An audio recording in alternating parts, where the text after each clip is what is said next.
Oh, funny shit. All right, here we go.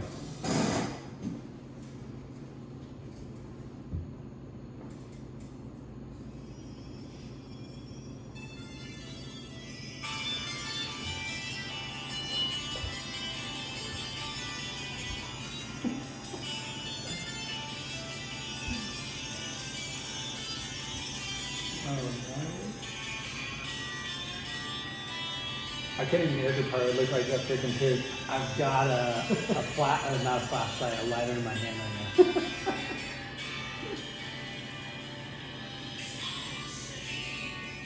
Woo!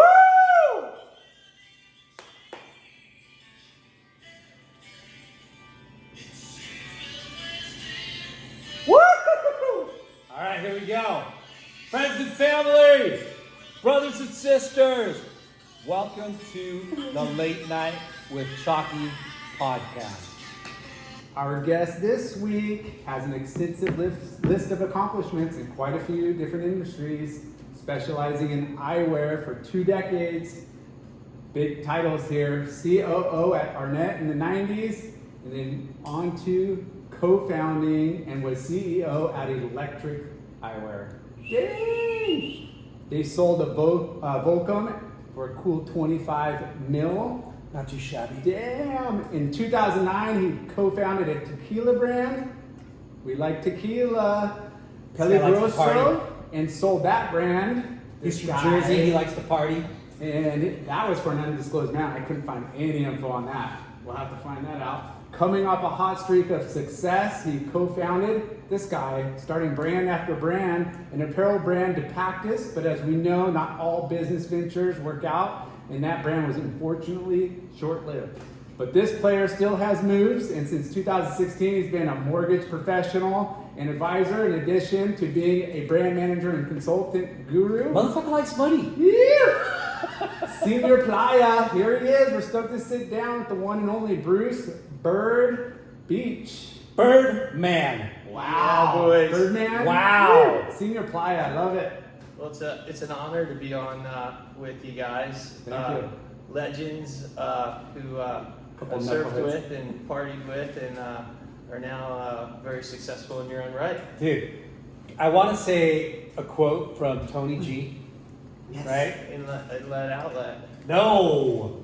Ocean Hut. Ocean. Oh, scratch that. Oh, we'll cut that Tony out. G. Tony G. Inlet Ocean outlet. Hut. I was thinking of one of his main competitors Yeah. back in the day, but yeah. I think I told you this. He told us this. He was on the podcast and he Yeah. said, "Yeah, you know, Florida might have the oranges, but Jersey has the juice." Oh, yeah. So good. I love it. Yeah. Well, cheers. Thanks Cheers. Cheers. And Cheers. let's talk about our on-location studio for the night. Yeah, And it is late night. it is late night. It is late night. This is probably one of the latest episode Oh, no, times. come on. One of them. One of them. Yeah. Well, I wouldn't have it any other way. We're not going to do late night in the day. Yeah. Come on. Shit, right? Yeah. Hey, don't blow our cover, bro. Yeah. Um, But yeah, Outpost Kitchen in Costa Mesa. Yep. Go check them out on Bristol over by South Coast Plaza. They Yep. got the bomb food. Our buddy Jay Lewis. I Yeah. recommend the Hawaiian bowl. That's fucking super delicious. Yeah. But yeah, thanks Jay at Outpost Kitchen for hooking us up with Definitely. our what is it? Temporary studio. It is. We're gonna maximize this Yeah. as much as we can. Yeah. We did a podcast. I think we were telling you earlier. We did a podcast here and coincided with a food tasting and let's just say And alcohol pairing with the food tasting. yeah, let's just say that it was kind of Lightweight over here. yeah, late night and lightweight. That's what we should call the show. Oh really? It should be a shirt. Oh really? Yeah. But yeah, I blacked out and was ashamed and never released it for I was ashamed and I didn't release it for 2 years. Come on, that didn't even supersede some of your other. Hey, Yeah, we'll leave that. but hey, this show is not about late night and late night and lightweight. The show is about That's a tongue Bruce, twister. Monsieur LaPlage, Ooh. Senor Playa, aka Bird, Yes. aka Birdman. All right, let's let our guest speak. Yeah. Well, And you guys mentioned Tony G at Ocean Hut, and you know, I grew up in South Jersey, so you know, Ocean Hut, Tony G, Greg Musenko, Groggs, Fucking legend. You know, George Gerlach at Surfer Supplies, Dan Heritage, Brian Heritage, Barbara Heritage, the whole Heritage crew.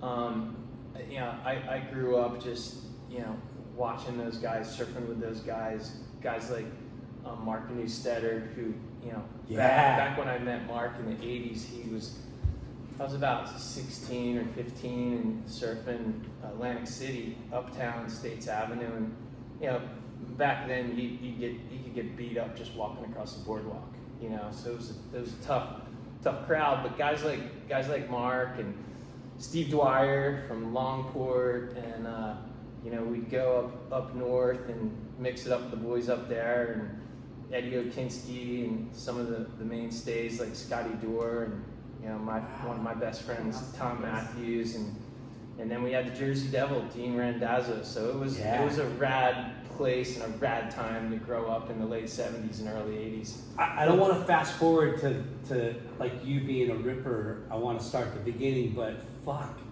like when you think about how much history, culture, and you know, New Jersey is fucking holding.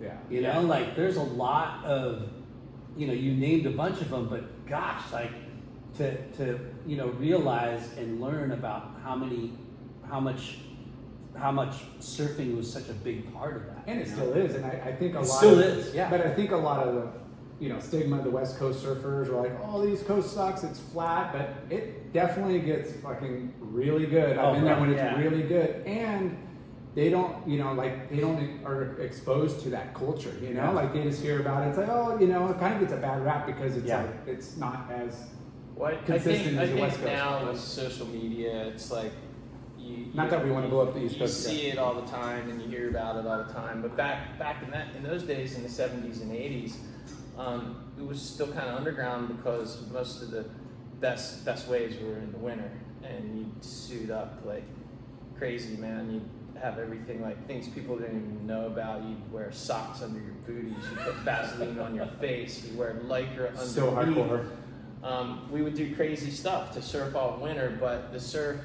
was pumping. And now, you know, the generations you watch, there's like great barrel riders from, you know, New Jersey, like the Sam Hammers or the Rob Kellys, generations of guys who are just like, you know, they're great. And you guys like in New York or Long Island, and Balaram and all these guys, and it's so rad to see. It's been going on for a long time, but back in the day, you know, not many guys were shooting photos. There's a few guys who, you know, I used to hang with, like Michael Baytoff or Ray Hall Green, or, you know, legends like that. You mentioned like social media today, and you know, the magazine coverage back then, they maybe do a East Coast highlight on one of the hurricane swells, but now with social media, you're right, like you see scoring waves like every storm, all winter, and it's definitely exposed now, which is bittersweet because the power of Instagram, the power of YouTube, and you know, the talent, like you mentioned Sam Hammer, fucking Rob Kelly. I was there for the finals of the grudge match last year. I just saw that, and I was it was like, you know, and you got like Ben Grady, so cool just to like, see. You know, there's so many great surfers from the past, present, and you know, future. Like it's pretty sick to see.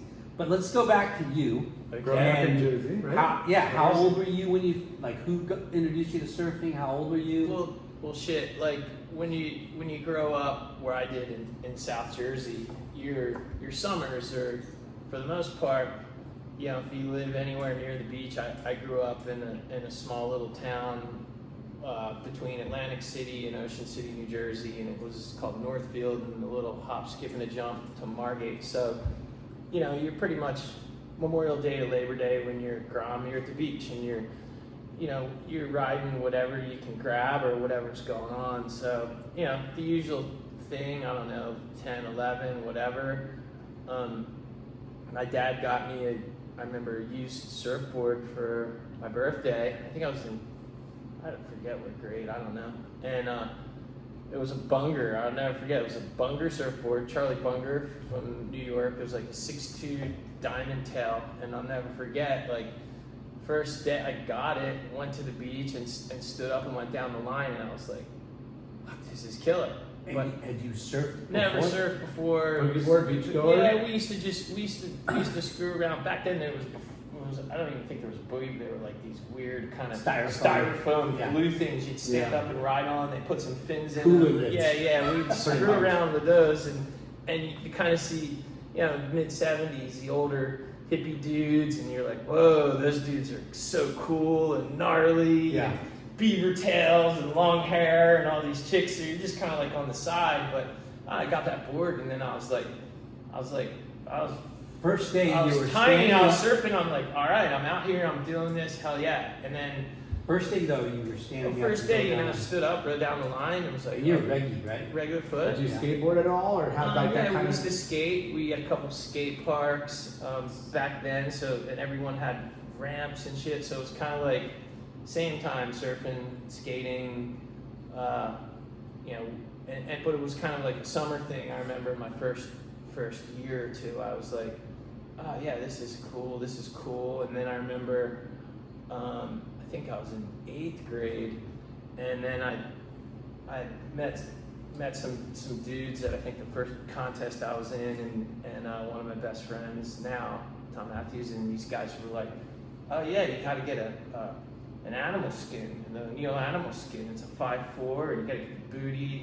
Was that like $1,000 suit? I mean, that wasn't. That was back what then. was that No, one? no, that might have been a dry suit or something. Remember the one we had? Yeah, the one Gerlach was wearing. No, this was way before. This was way back. These are just like 5'4", neck up to here, and you got all the gear, and so I was like, oh, this is great. And then next thing I know, I was like 8th grade, freshman year, and you just get rides with all the older guys and take you surfing. And we're surfing all winter long, and there's nobody out, and you're walking out on the jetties, and next thing you know, you're surfing big northeasters in the middle of winter, and you're like, this is great. Yeah. What was your go-to beach? So our go-to beach in the winter was always back then it was Ocean City. There's a jetty, 7th Street. In the winter, the lefts, you could do a northeaster. The storms, you'd paddle out on the south side of the jetty, and or jump off the jetty. That's how we used to get out in the winter. You jump off the jetty. So that was ice cream headaches. You didn't want that. So that was kind of our go-to, and then. Spring and fall, we kind of would start surfing Atlantic City. There wasn't as many jetties. It was a little more exposed. So that was kind of our scene back then, those two areas. Earlier, you were talking about how the rituals you would have to do, though, for winter surfing, right? So, but in the beginning, though, when you first started, it was just a summertime kind of activity. Yeah, for the first, the first year or two, it was summer, but then you figure out real quick, like, wait, guys are doing this year round. Yeah. And then you're at the surf shop, because the surf shops back then, that's where you got all your information. Yeah. So you hung out at the surf shop. What was your shop? Back then, there was pretty much, when I first started, there was a little surf shop in Margate called Reef Surf Shop. And I remember the first couple summers I went in there, and it was like incest and super groovy, hippie stuff everywhere, and you just walk in and you get that smell. You're like, oh, I don't know if it was weed or if it was wax, whatever. You're like, wow, this is great, And then I think they kind of like Reef. I think they went out of the business or something. The front and then in Ocean City there was Surfer Supplies, which was like they had Surfer Supplies. Surfer Supplies, yeah. And there was this guy. His nickname was Dude. The dude, Bob McLaughlin, and he was a great surfer. And you'd go in there, and George Gerlach would be like, hey, we get these boards from California, and these are the wetsuits. And they had this shit called, before one of your sponsors, maybe, I hope they're still your sponsor, Foo Wax. They still sponsor? Foo Wax, Foo Wax, yeah. But back then in the 70s, they had this shit called tack wax. And this stuff, dude, if you didn't take it off in the summer, it would rip your skin off. If you would rip your hair off, you'd be rashed out for the summer. So there, you had all this shit. Tack wax, animal skins, you get the right boards, and then all of a sudden you're like, hey man, this is a year-round thing. Yeah. You know, and then all of a sudden you find out, oh well, yeah, a bunch of dudes are going to Puerto Rico this winter, you know, and like, oh, it's in January, February, the water, it's 40s, and you're like, oh fuck, I'm going to Puerto Rico. Yeah. You know, as Juan actually would say, the Hawaii to the East Coast. So, Definitely. but you pick up that stuff when you're 10, 11, and 12 real quick, you know, and then you're doing it year round, and you get exposed, and the next thing you know, before you know it, you're going up to Long Beach Island, and then you're going to Manasquan, and then you're up, you know, next thing you know, you're up at like Point Judith, and you're meeting you're meeting Sid Abruzzi and the Water Bros crowd, or you're up in New Hampshire meeting Kevin Grondin, the guys up there at the Wall, and Mikey's at. So you're meeting all these dudes, and you're like, holy shit, man! There's this East Coast. There's a lot of good waves. When you're young, going even just not It's an that adventure. far, it's like a whole other experience. Yeah. A whole other like feeling. Now, were you experiencing like localism when you were going to these different Oh places? yeah, man, and that's the thing. Like, you know, back then, like, no joke, like walking across the boardwalk in Atlantic City. I mean, especially you could get your ass kicked you get mugged by the people who were hanging out there. It might not necessarily be surfers, but back then as well, you know, there's a hierarchy, and you had to kind of like, you know, you had to respect. Was it the dudes from Warriors? No, but you getting punched in the head or getting like it was like just like dickheads that were hanging out. Well, you would like, so my kind of thing back then was always just like, well, look, if these guys aren't surfers, like, we'll just we'll fight them until we get to the surf, and then once we get to the surf, you know, then you know, hopefully not getting any fights, but you know, when you're 16 and 17 and you're kind of small, you kind of start toughening up. Yeah.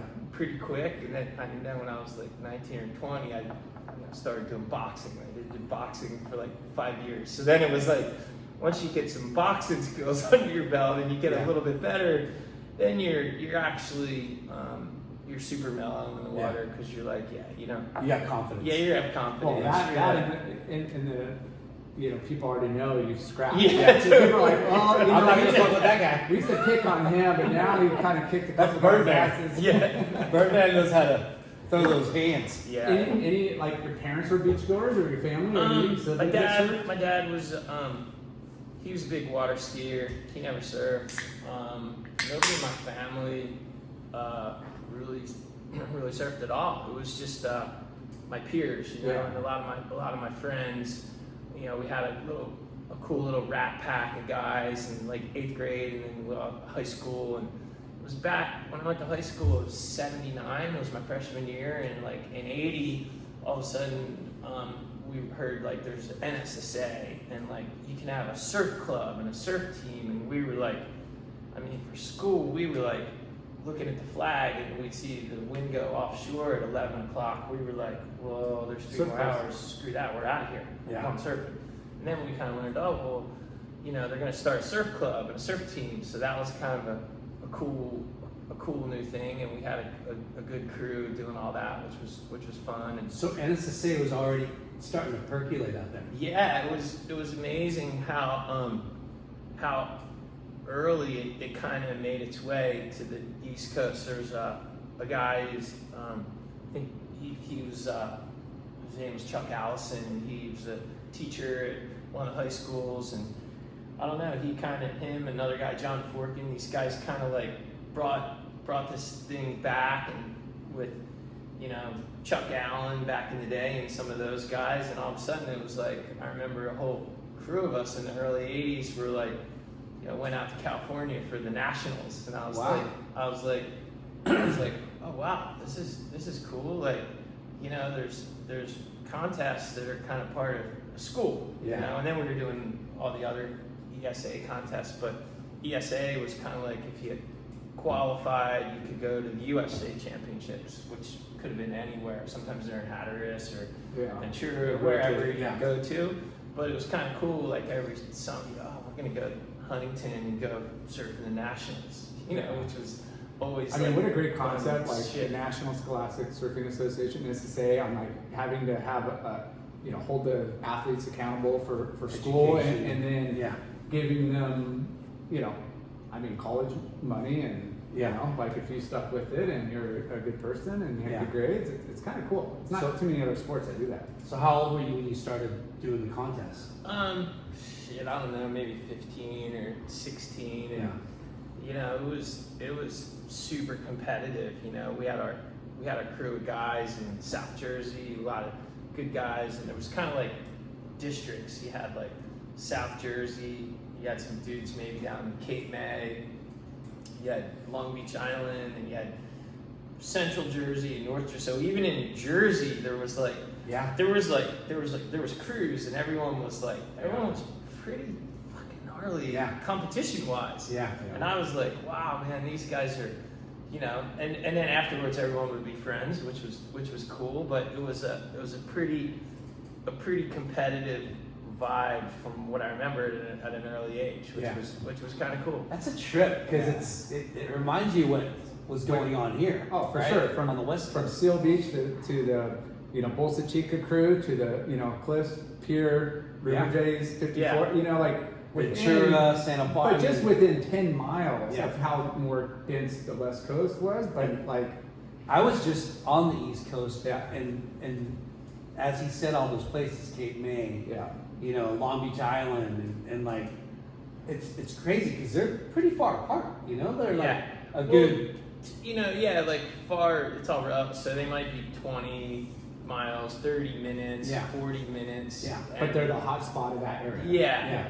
And there was always, it always seemed like, which was cool, there was always like a little bit older, like Long Beach Island, there's guy Skip Miller, he was shaping boards, he was a little older, and then there was a bunch of crew who were younger, like Mike Morton and Justin Sidden. You have all these guys, so we would just go up and surf with those guys, and when we were surfing, we would just be like, there'd always be that little bit of competitive thing, but everyone would afterward, it would be kind of respectful and fun. Well, and we've shit. talked about that a lot. If you have respect, but you also rip, like kind of the barriers kind of get you get brought respect. down, Yeah. It kind of goes hand in hand. They welcome you. A Yeah. little- If you are cool and Yeah. you rip, They're then they like- welcome you. Yeah. For sure, because they know you're coming from somewhere else, and you're like, oh, well, this guy's cool, but he fucking rips, and Yeah. it definitely helps. Yeah, it was. Not like when Lennon shows up.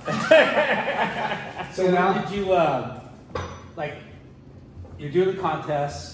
Did you do other sports or? It was just it kind of reminds me of my son Max, who's a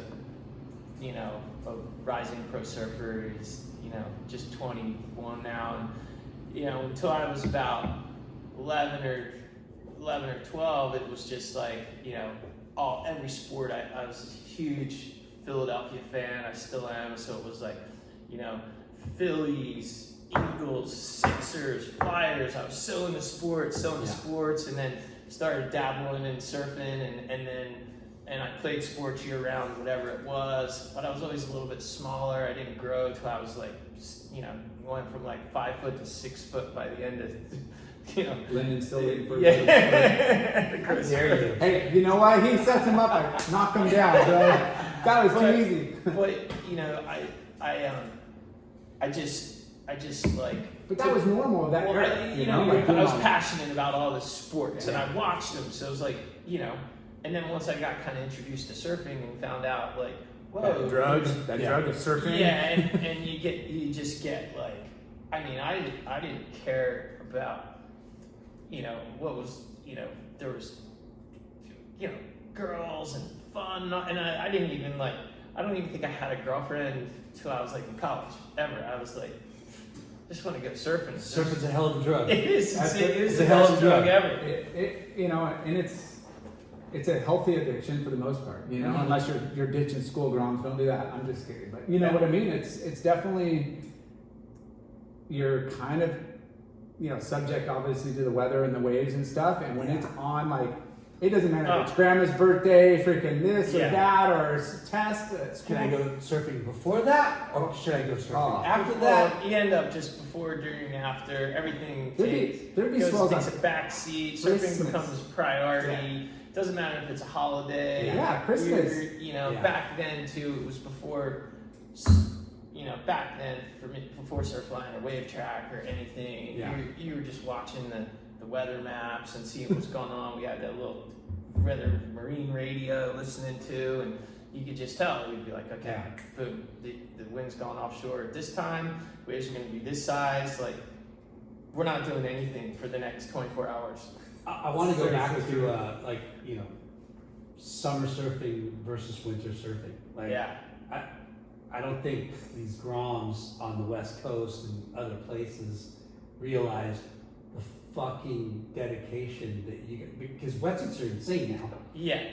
But back then, what did you used to have to do? So back then, the wetsuits were, the quality wasn't near as good. They weren't nearly as flexible. Yeah. There was like glue and blind stitch. No, there was paint. dude, like rashes. Like Yeah. you could get rashes. Like Frankenstein. I mean, back then the turtle. you didn't go anywhere without an XL jar of Vaseline, Yeah. and that was for surfing purposes. Yeah, you know, sure it was. Sure it was. multi-purposes back then. Yeah, and it was full turtleneck. I remember putting the grocery plastic bag just to get the foot through the bottom. Yeah. You said you wore socks in his So booties. here's some back then. You wore socks in your booties. There's tricks of the trade that you would do, right? So one of the things you would do, and there's certain seasons where. So I remember in the fall, before it was even booties weather, you would it might be really cold out, whatever. I'd have socks and shoes on and a beanie on, and I might even have a parka on underneath my jersey,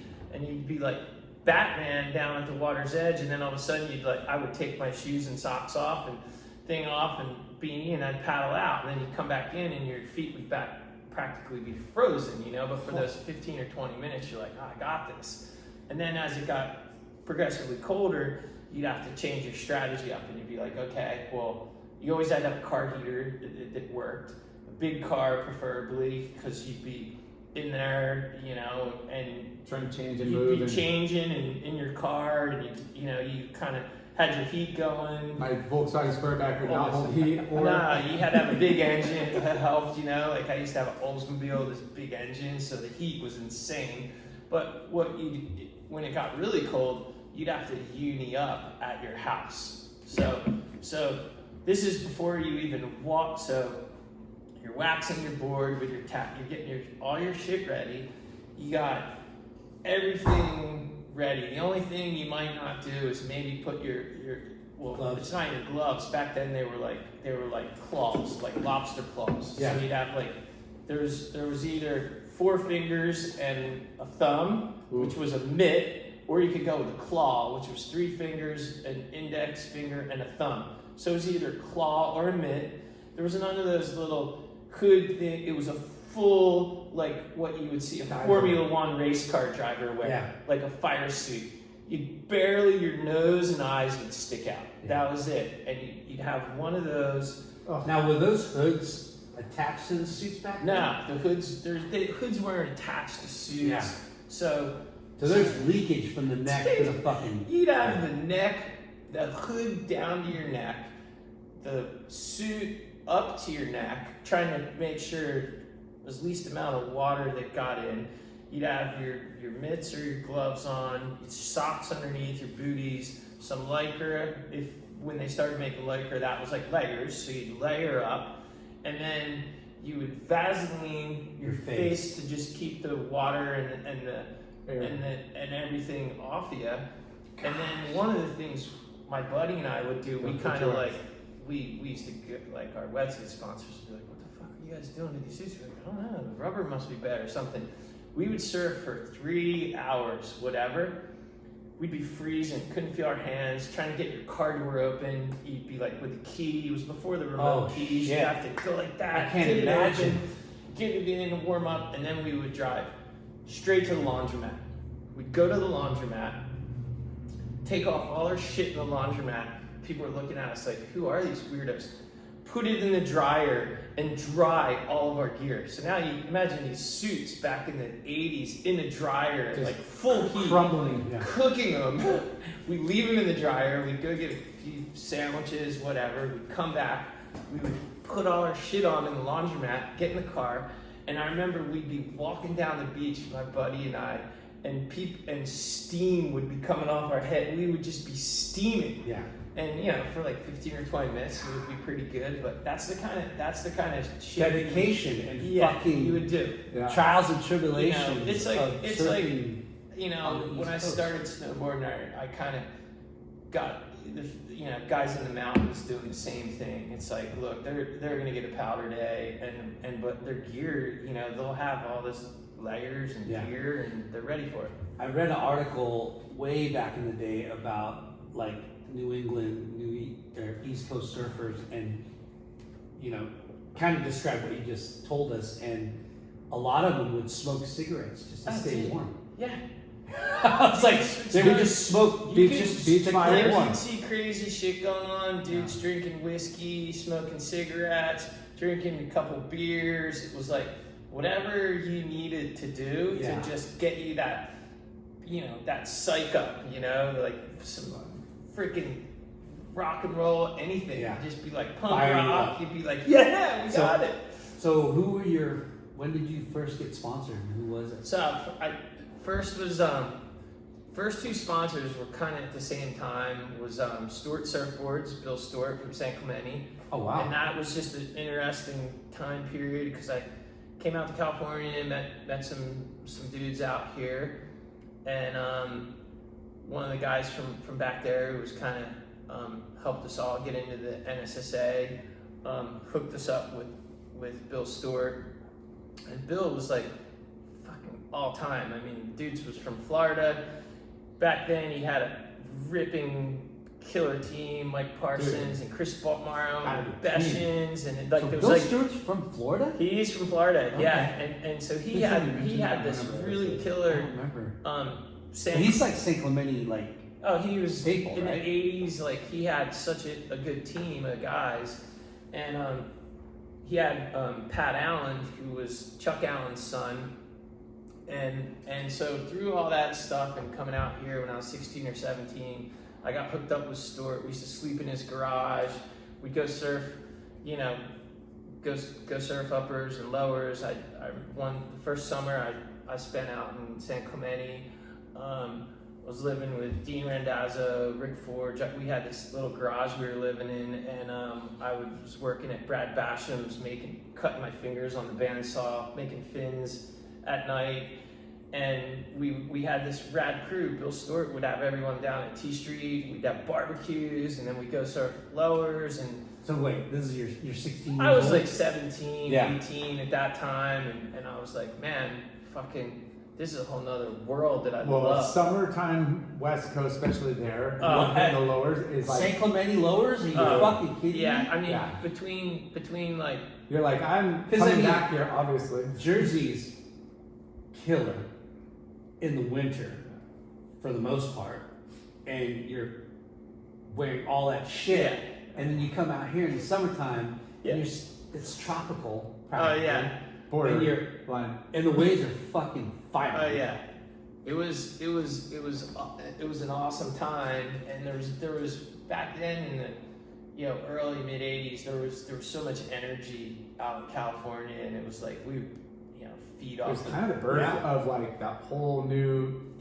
Competitive scene. Well, just competitive, but the apparel, Yeah. it was just kind of handled by a couple brands. Wasn't really doing it. Most of the surf shops were just board shops, and now it was really evolving. Like rapidly. Back then magazines were the Bible. I mean, Bible. Flame, literally between Lowers and T Street and Salt Creek and Flame and surfing, and then the surfer guys, and I was really lucky to meet Pat Allen and stayed with him for a couple summers out in California. And how did you guys meet? So his dad was one of the founders of the NSSA, and so somehow just, you know, through, hey, NSSA, this guy's coming out.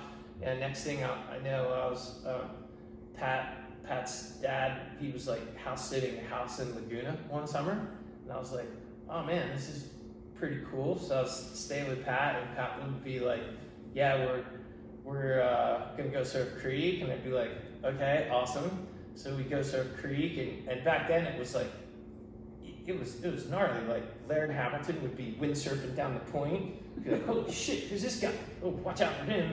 Joey Brand and these guys, and there was a pretty gnarly crew in the parking lot. And I was like, oh, this is heavy. And like some of the guys now I know in the industry, they were kind of like, they were ripping heads off. Kirk Shank, you know, like, and some of the guys who were kind of like the local guys now, even then they were like, whew, they were like scared of those guys. And I would just come down like, hey, I'm with PA today, hey boys, whatever. And then he'd be like, you know, we'd surf down there all morning, and they'd be like, hey, we're gonna go to the uppers. You know, he would just kind of, lowers was up, but we go to uppers, and we'd hang out at uppers all day. And I was like, this is too good. Yeah. But that was kind of like my introduction to the West Coast. Is like the After that, combination. you're like, I'm coming back. Yeah. How lucky is that like experience? You know, I mean, because you know, surfing is such a unique activity of like it's not only just super fun, but it's also like it's spiritual, right? Oh, it's like it makes you so fucking you know? happy. Yeah. And the culture and the vibe and all that. That and the networking and Yeah. and the barriers that, and we talked about this in other episodes, is like when you're young, your group of friends is maybe, I mean, your grade, but maybe a grade or below, and then other than that, you're like, there's a whole nother world of people. Yeah. And in surfing, you would see those every age group. Yeah. You know, to break down that kind of age barriers when you're young. But he went from like the freezer to the fire. Yeah. You Well, know? yeah. What's really amazing that you're so lucky you got to experience that. You know. Yeah. The West Coast thing. Yeah, Summertime West Coast. Ultimately, it changed your life, but And then it was straight, you know, I remember, I don't know, I was 17 or something, and they were, you know, made a couple heats or something. I thought, I was like, God, I suck, you know, and I got like, I don't know, quarterfinals or something, and I was like, God, and next thing I know, I made the national team, and Dean Randazzo was on the national team, and they're like, okay, yeah, we're going to Hawaii for, you know, that's where I met Wooly and Jeff Booth and Farms, all these guys I've been friends with and surfing with and involved with in the industry for years. And yeah, next thing I know, a couple months later, I think it was the year Joey Brand won the Pipe Masters. And wow. You know, next thing I know, it's like 8 to 10 foot sunset, and we're all out there. I remember like asking Ian Cairns, I was like, so Ian, any advice? He's like, yeah, don't stub your toe on the beach. Fuck, okay, really? Don't what? Don't stub your toe on any of the rocks paddling out. Like, he was like, fuck, it's 8 to 10 foot, get out there. Yeah. What am I gonna tell you, you know? Yeah. So that was kind of like, that's why I met Ian and PT, and I was like, His eyes are lit up. oh Like, yeah, this is the and best. those guys were like, I mean, just meeting those guys back then and knowing who they were, and you know, you would listen to the stuff that they said, and it was all stuff that's still relative today. Oh, you for know? sure. It was like super relevant. And that's when they were first kind of. Oh yeah, it was like getting into- 84, 85. They were like starting to help the. Amateur. yeah, it was before amateurs. Ian kind of was on the ASP. Yeah. They were still literally the national team coaches. They were Yeah. like, that's who they were, Yeah. you know, before Janice and Gayleen, they were kind of like Yeah. the guys, you Yeah. know? And And Chuck started it, and those guys came in Yeah. and kind of like take it over. Help foster it Yeah. along. But going back to when you were living in Jersey? St. Clemente. Yeah. So you were living in I'd come out garage. every summer. I would come out from probably 16 or 17 every summer and spend the summer out. And sometimes, you know, first couple I was in Laguna with Pat Allen, and then we were in San Clemente, just couch surfing. Yeah, just couch surfing. Dude, how psyched are you when you're fucking Doesn't from matter. the East Coast and you're like coming off winter? I'll sleep in the backyard, dude. It doesn't matter. I mean, think about that, being a Grom going, fuck, man, I can't wait till summertime. I'm gonna fucking, you know, surf every day. I'm gonna... Oh, it was great, dude. You'd go, and back then it was like, you know, Dino and Matt Archibald and like Snips guys who and- Snips. You had all these guys. You know, Snips was a little like my age, but you had these younger guys. Oh. These younger guys coming up, and it was just like, it was super like rad, and like you'd go down to the San Clemente Pier, like, which I didn't really like surfing at the pier, but I remember sometimes we were living at 204 one year, and we'd be walking from 204 down the pier. We'd pull the pier and you'd see Potts out. Be like, holy shit, Potts is out there. You Yeah. know? I like this spot now. That was, this wave's pretty that- good I now. mean, that whole era. Fletchers, you see Christian out. Yeah. Like, there's just such rad shit going the on. area, the era you're talking about, like, holy shit, that was when surfing was like starting to explode. Yeah. 'Cause you're talking Potter's 16 years old, right? Yeah, I mean, he was. I remember when, like, I think my first summer I was 17. I think he was same age, and he was staying with Jimmy Hogan. Yeah. And he was like, you know, what's insane is surfing now, like at lowers with Hogan and high-fiving and laughing and dude, I go, dude, you're still doing the same thing Super you were doing in 1983. Like, it hasn't changed, and he's still Yeah. freaking loving it, you know, which is amazing. It's amazing. Yeah. I was gonna ask you.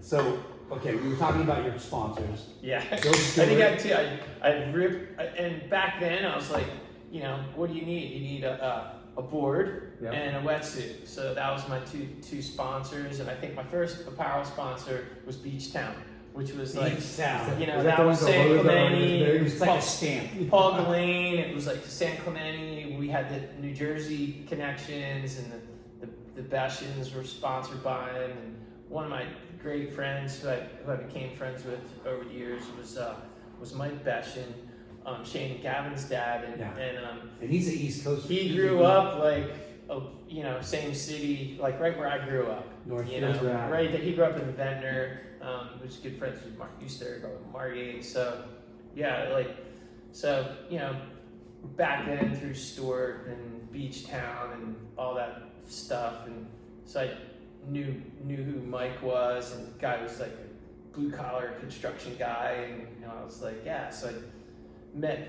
you know, guys like him, and then, you know, not to skip and jump, but that was like, you know, mid 80s, and then I remember like in 2000 when I was starting electric, I remember he's like, hey man, he's like, I've got this Tavarua trip, you want to come on the trip? I was like, fuck yeah. And it was like, you know, so these Friends that Jersey years roots, ago. and then, you know, the 80s and the 90s, it all just kind of evolved. Yeah, you know? That's And- what we love about the industry is like there's, you know, called the web of life, web of surfing, you know, like you connect with people back in the day, you go your own way, you know, you're focused on Yeah. what your deal is, and you come full circle and meet up with these guys later. So, summers in San Clemente, Yeah. surfing. Winters in New Jersey. Winters in New Jersey. And you know, then You're meeting everybody. Yeah, you're The who's meeting who. every. So then I remember. I don't know what happened to Beach Town, but I remember. So right after that, when I got on the national team, the NSSA or the Quicksilver was a sponsor of the NSSA, and that's when I met Danny Kwok and Paul Gomez. Wow. There was like 10 guys at Quicksilver back then. It was like 80, well, I don't know, 85 or something, 84 or 85. And so I remember getting all this Quicksilver gear and all this stuff. And then I remember Danny would like send me like, I'd get a couple VHSs, I'd get all this stuff, and I don't know what their connection was with Pro Light, but I remember getting board bags, and I was like, this is the best thing ever. Kind of like, Were you writing for him? Or yeah, was it so I because started. So NSSA was sponsored by him, and that's how I met him. And then I started riding for him, and then so for like a 4-year period, I rode for Quicksilver and Rip Curl, and I was riding for Stort, and it was like, dude, I got great. And back then, I had great boards, great wetsuits, great clothes, and like You were the shit. I was just like You were the golden boy in Jersey. I was stoked to even like have access to those guys, talk to those guys, hear about all there their other shit. kids, your friends from Jersey that were also coming out with you, or were you kind of Yeah, we had, so like there was a little crew come out. Dean Dazzo would come out pretty much every summer. He kind of gravitated a little more towards North County, San Diego. There was a couple other Groms who would come out. One of my best friends, Tom Matthews, would come out. So we had a crew that would come out. But for me, like, I remember when I graduated from high school, I was like, all right, I'll go to school, stay in the NSSA back here, but I was like, I'm gonna move to California. And I was like, all right, so I did the NSSA for another year or two, and then I was like, okay, still had the sponsors, finished school, and then Were you a good student? I was average. I was average, and I didn't really give a shit in high school and did terrible. Just got by to stay on the surf team, and then Fucking surfing. when I went to I graduated with a degree in business, and I actually paid for it. I took out like 3 student loans when I was in college, and it was funny. Like my tuition was like really inexpensive because I went to a community college and I went to it's now a university. But I remember like, okay, how much can I get? And they were like, we could get like $5,000. And I was like, tuition? Aren't the tuition and books like $1,500? They're like, yeah, you can get $5,000. I was like, sweet, that's South Africa, that's Puerto Rico, and Hawaii. Yeah. So That's debt. I did that, and it was funny, man. I remember graduating, and I had like my student loans were like $10,000, and I was like, That is rad. and I was like, I got a college education, and I was like, I got $10,000 in student loans, and back. But to travel the world. Well, come and travel the world, but coming from New Jersey, I was like, fuck, I pay those things off right away. So I graduated college and actually moved to St. Thomas in the Caribbean, and I worked down there for like a year. What? Yeah, What was the reasoning behind that? So my reason, it was funny. My buddy, he's like, he was like, hey man, I'm gonna go down to St. Thomas. I think I'm gonna work down there. There's a killer French restaurant I could get a job at, and Tortola, which was one of our favorite waves, came to Garden Bay. And he's like, there's some good waves in the Virgin Islands in St. Thomas. And I was like, okay. But you catered to bougie and there's good and money so being made. he called me up and he's like, hey, dude, you can get a job here at this French gourmet restaurant. And like, dude, we're making like serious dough and there's good waves. I was like, fuck, I'm down there. So straight with a college degree. As you should have. As with a college degree, I'd go to St. Thomas, U.S. Virgin Islands, to become a waiter in a French restaurant, like a 5-star restaurant with a tux, serving all these wines, these crazy dudes, like making Awesome, hot. crazy dudes. Cruise ships would come in. It was full of rock stuff. It was like You're forgetting to put that out there. Well, this was like Studio 54 shit in the late 80s, but in St. Thomas, and here I am, a surfer. So I paid off my college loans.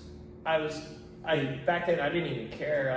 I don't think I had any sponsors. I was like, who cares, dude? Yeah. I got surfboards. I'm making tons of money. Okay, can we stop right here? Yeah, go ahead. So you're out of high school, you start going to college, but did you want to become a pro surfer? I super badly wanted to become a pro surfer. Yeah, you did. Come But on. when I graduated high school? I graduated high school in '83, and back then there was like, it was kind of a little bit before the PSAA started, and pro surfing wasn't like, it wasn't what it was like later in the 80s. You know? Yeah, It wasn't timing's that. everything. It wasn't the, you know, to make a living as a pro surfer. There wasn't really much of a living there. Right. You know, in the early 80s. So I was like, well, shit, I need to go to school. And the industry was pretty. The industry was like nothing. And then when I graduated from college in '87, I remember I came out to California and I was sponsored by Quicksilver. I remember talking to McKnight and Quack and all these, and they're like 87, 88. They were like, the industry was kind of like was almost on a downturn late 80s, and I didn't want to start in the warehouse back then, and I was like, I didn't want to like pack boxes, and that's how I kind of started a little bit later. But I was like, oh, screw this, man. I need to make some money. Yeah. You know, I was like, I gotta make some money, and I think there's a way to make money and still keep surfing, and not be working in a warehouse all day. You know, with a college education. I mean, your friend that went to St. right. Thomas, I mean, what a perfect scenario. Well, again, It's funny because like surfing a network, the network. that network, but also like the plan. You know what I mean? Like your aspiration of like being a pro surfer, but that's not happening. But you're college educated, and you graduate college, and you're like, oh, okay, what do I do now? Like, what's my next profession? And then this guy calls you up and says, fucking come down here, dude. Yeah, I think You make good money. I think that one year, it was probably '88. I went. They had a PSAA in Puerto Rico at Havos, and they had one in Barbados at Sioux Falls. It was like 8 to 10 foot, and at that time, we were like Barbados and Puerto Rico were our two kind of like go-tos. Yeah. And we were going to Barbados often and Puerto Rico often, and being situated in the Caribbean for a year, it was like the perfect kind of little home base setup. Yeah. Work and surf. Yeah, work and surf. That's what I did, and then, you know, and then finally, you know, fast forward another year or two of doing those kind of jobs in New Jersey in the summer and making money so I could travel in the winter and doing stuff. I think it was 90, I guess it was January 9th. So I remember it distinctly. It was Thanksgiving weekend, and I remember going surfing one day. I had all my gear on, and I was like, it was waves like 3 or 4 foot. There was like 2 or 3 feet, 2 feet of snow on the beach, like up to thigh high, and I was like, oh man, the wind was offshore. I'm like, I got this. I remember walking across. My snowboard. Yeah, walking across the beach, and by the time I got to the water, my toes were numb, and my feet were numb, my hands were numb, and by then, you know, I was like 23 or so, and it was like, I've been doing it now for about 8 years, almost 10 years of surfing those winters and doing all that stuff. And I remember I surfed and I couldn't feel my feet. And I was like, and I remember walking out of the water, get in my car, and I go, F this, dude. I'm going to California. I'm loading up my Subaru, all my Which shit. is probably bittersweet, but exciting at the same I had time. to make that move. Yeah. I had to get out of New Jersey. I didn't want to just become, nothing against the blue collar, the carpenters and the guys who wait tables and these are stuff. ambitions. But I'm like, I got to move to you were California exposed. and try to do something You different. tasted the forbidden fruit of living in paradise for surfers. Yeah. But so before that, is that what you did? Was like live Jersey, then live St. Thomas, live Jersey, St. Thomas. So, well, I lived Jersey, St. Thomas, and we'd go to Puerto Rico for a month, and we'd wait table. You know, we'd work all. The year I lived in St. Thomas, I made good enough money to support all that stuff. And then for like the next 2 years, it was like wait tables all summer, make as much cash as possible, and then travel Caribbean as much as you could in the winter, Hawaii, whatever, Hawaii or Caribbean. This is a cool thing that millennials and fucking like the younger generation doesn't know, like, because like what not me, but a lot of us surfers, you know, you work all year and then boom, you know, you save your cash. Check out. Yeah. And then Surf you fucking go. We lived, you know, it went from it went from travel. It went from contests and traveling to compete, meeting all these places, to actually like, okay, now I gotta work. You know, I can't take any student loans to travel. I'm on the NSSA. I graduate now I gotta actually work to travel and surf. Yeah. To at one point, like, okay, I gotta move to California and What did you get your degree in? Business administration. Yeah, so business administration, and a lot of that stuff actually, it kind of came not easy to me, but like accounting, math, and all that stuff. I was like, it kind of came real easy to me. So I was like, when I moved out here in '90, same kind of. Then the surf industry was really kind of like taking a shit. And I was like, I remember going around to some companies, and they're like, companies were going out of business, and it was like this.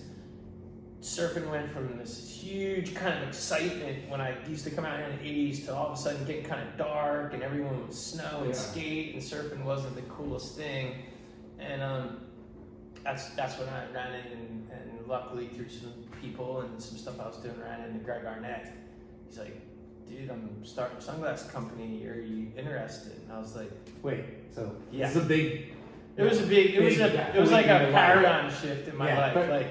But before we get into that, like you're coming out in your later teens and through college. Yeah. Were your parents like supportive of like coming out here for the summer? Like, so at that stage, you know what I mean? That's like at that stage, they were like, they had been separated. My dad had a really successful insurance agency. He was a yacht delivery captain, and he was like a rock star in his own right. You know, he was kind of like, when I moved to when I was doing all this stuff, it was cool because I'd spend time with him. I'd go water skiing, I'd drive his boats, and you know, we would have fun times. And then when he was just like, hey, you know, what are you gonna do? When are you gonna get a real job? That's every parent's like concern. And my mom was probably wondering, you know, the same thing. Like, are you gonna? You know, my mom came out to watch me in some of the contests, and we had some family out here. But I think they were probably both wondering, like, hey, are you ever gonna get a real job? You know, like this surfing thing is just kind of like, you know, what are you doing? Which is hard to, as parents, to embrace, because they don't have that. Yeah. They don't know the feeling. Yeah. They don't know you drop everything to surf, you know, but they want you to be able to support yourself and have a life. But the coolest thing was with both my parents, which was amazing. I remember telling them, hey, I'm moving to California. I got to go out there and figure it out. And I love surfing, and I got, you know, I really love that San Clemente area, and there's some places I love, and they're both super supportive of that, which was cool. So you're 23. Yeah, I was 23 at that time. College education. And you wanted to move to California and figure out all my shit. Figure out a career somewhere. And I was like, hey, I gotta find my way out in California. That's gotta be. Were you thinking you're gonna maybe be a waiter at some fancy restaurant? No, at Charter House, bro. No, on the charity. That's everybody's moving. No, at that point, you know, what I was really thinking was like survival, right? So kind of survival for this, like, hey, I know I could go out there. I could probably find a job that makes cash as a waiter or a bartender, or do something, and at least kind of replicate what I was doing in New Jersey, and hopefully out there either meet or run into, or I have all these people I had known at that point for, you know, I was coming up on 10 years of coming out here. So, you know, at that point when I moved out, I was just like, I didn't give a shit. I didn't have any game plan. I didn't have anything whether it was going to be in the industry. I remember at one point thinking like, wow, I'm pretty close to UC Irvine. They have some MBA program. Should I go back there? And I remember like reading through it, and I was like, hell no. Like, why would I go back to school? Yeah. So, you know, I guess the answer to the question is I was looking to try to keep doing what I was doing, but figure out a way to make it sustainable for a long term, you know, and to like, you know, be able. The one thing I loved about out here, the two things that I loved about San Clemente was one, how close it was to Mexico. Yep. Fell in love with, Baja and trips down to Ensenada and like Cabo. Like I was like, I love that. And the other thing was how close it was to Hawaii. And I was like, man, it's close, and those two places are great. So I was like, fuck, I just gotta make it work somehow. Hey, as long as I'm here, close enough to Mexico, close enough to Hawaii. Well, what was a flight from like Jersey down to the Caribbean? Oh shit, dude. 5 hours? No, yeah, there wasn't anything. I'm just trying to picture it because I haven't flown that route. We would fly to like, sometimes we might have even had direct flights on Eastern Airlines or some shit from like, we might have been able to get some flights out of Philly to San Juan and back in the day. But it was minor. You could be paying $200 and you're down there. But that's like us hopping over to Hawaii. Back in the day it was $200. You know, for him coming from the East Coast, he's like, well, yeah, it's super central. Like I got Mexico right there and I got Hawaii right there. $200. So you're already accustomed to like. So 23, pack up all his shit, drive your Subaru across country. Yeah. Where did you go stay? What was your? So at that point, I wasn't sure where I was going to stay. Chris Burke, who's one of my buddies on the national team, and he had moved down from San Luis Obispo. He was living with a family in San Clemente for a while, and we kept in touch. And he was like, "Hey man, I forget what he might have been. It was crazy. I think he was actually working at Surf and Sand. Chris Morrow, we had all these pro surf guys were like." It was like early 90s, we're working at like Laguna Surf and Sand as bellmen and like making like, $500 a week and surfing all the time. Yeah. And so we ended up getting a place together, and then he got Big B. Yeah, Big B. He got a job. He got a job at OP managing the team, and for like a year he was my roommate, and I started doing like modeling shit for OP and OP Japan. And going to Cabo and going to Hawaii and going to Japan and doing all this shit. Modeling? Yeah, like. How did that happen? Well, A bro doing a bro assault. Nah, you're a good looking dude, and I'm sure you were it was dashingly handsome. Give us your blue steel. So at that time when I moved out to California in '90, I was like, okay, I think I got a job at this Surf and Sand. I was parking cars at the Red Onion. And RO. Yeah, the Red Onion was rocking back then. Holy shit, dude. Crazy stories. But the Red Onion next to Woody's Wharf, that place was rolling back then. This is Newport? Newport, yeah.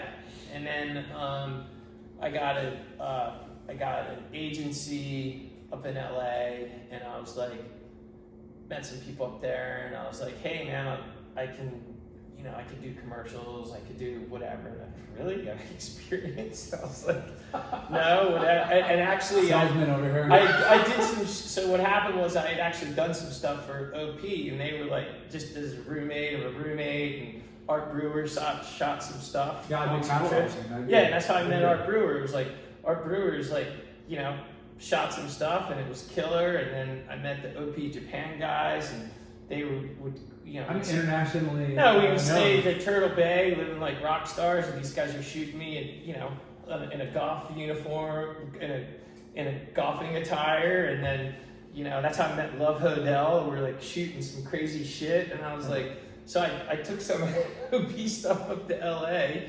I got a killer agency. That is so epic. Up there, fucking awesome. and then I did. I got a Sunkist commercial. And I got a Sunkist commercial, which was crazy because there was like 700 people trying out for it. I had like 5 callbacks. I got it. It was like 5 girls, and of all places, it was in St. John, which was right next to St. Thomas. And I actually made like, we were making like $2,000 a day for 5 or 6 days, staying in a 5-star place. All paid for. And then the commercial came out. And it was like running during the Super Bowl. checks started coming in, and I was like, damn. So I was like, I kind of was still doing all these crazy jobs, and then through OP and through Big B and kind of going to the North Shore, that's how I met Greg Arnette. And back then, OP, you actually had, I think, Gary Elkerton rode for him, who got to be good friends with, and Snips rode for him, and Taylor Knox. I did some super like modeling shoots in Cabo with Taylor Knox, like funny shit in Speedos he still laughs about to the day. But those were some times that just actually really made this connection to a guy who I knew worked at Oakley forever, and he's like, yeah, I'm starting a sunglasses company. Do you want to be a part of it? And I was like, hell yeah, when do I start? So Arnette is a interesting person in our industry because he's been brought up a couple times. Yeah. From GT or Vince, Delape, like he had a surf shop. Oh yeah, He's a surfer.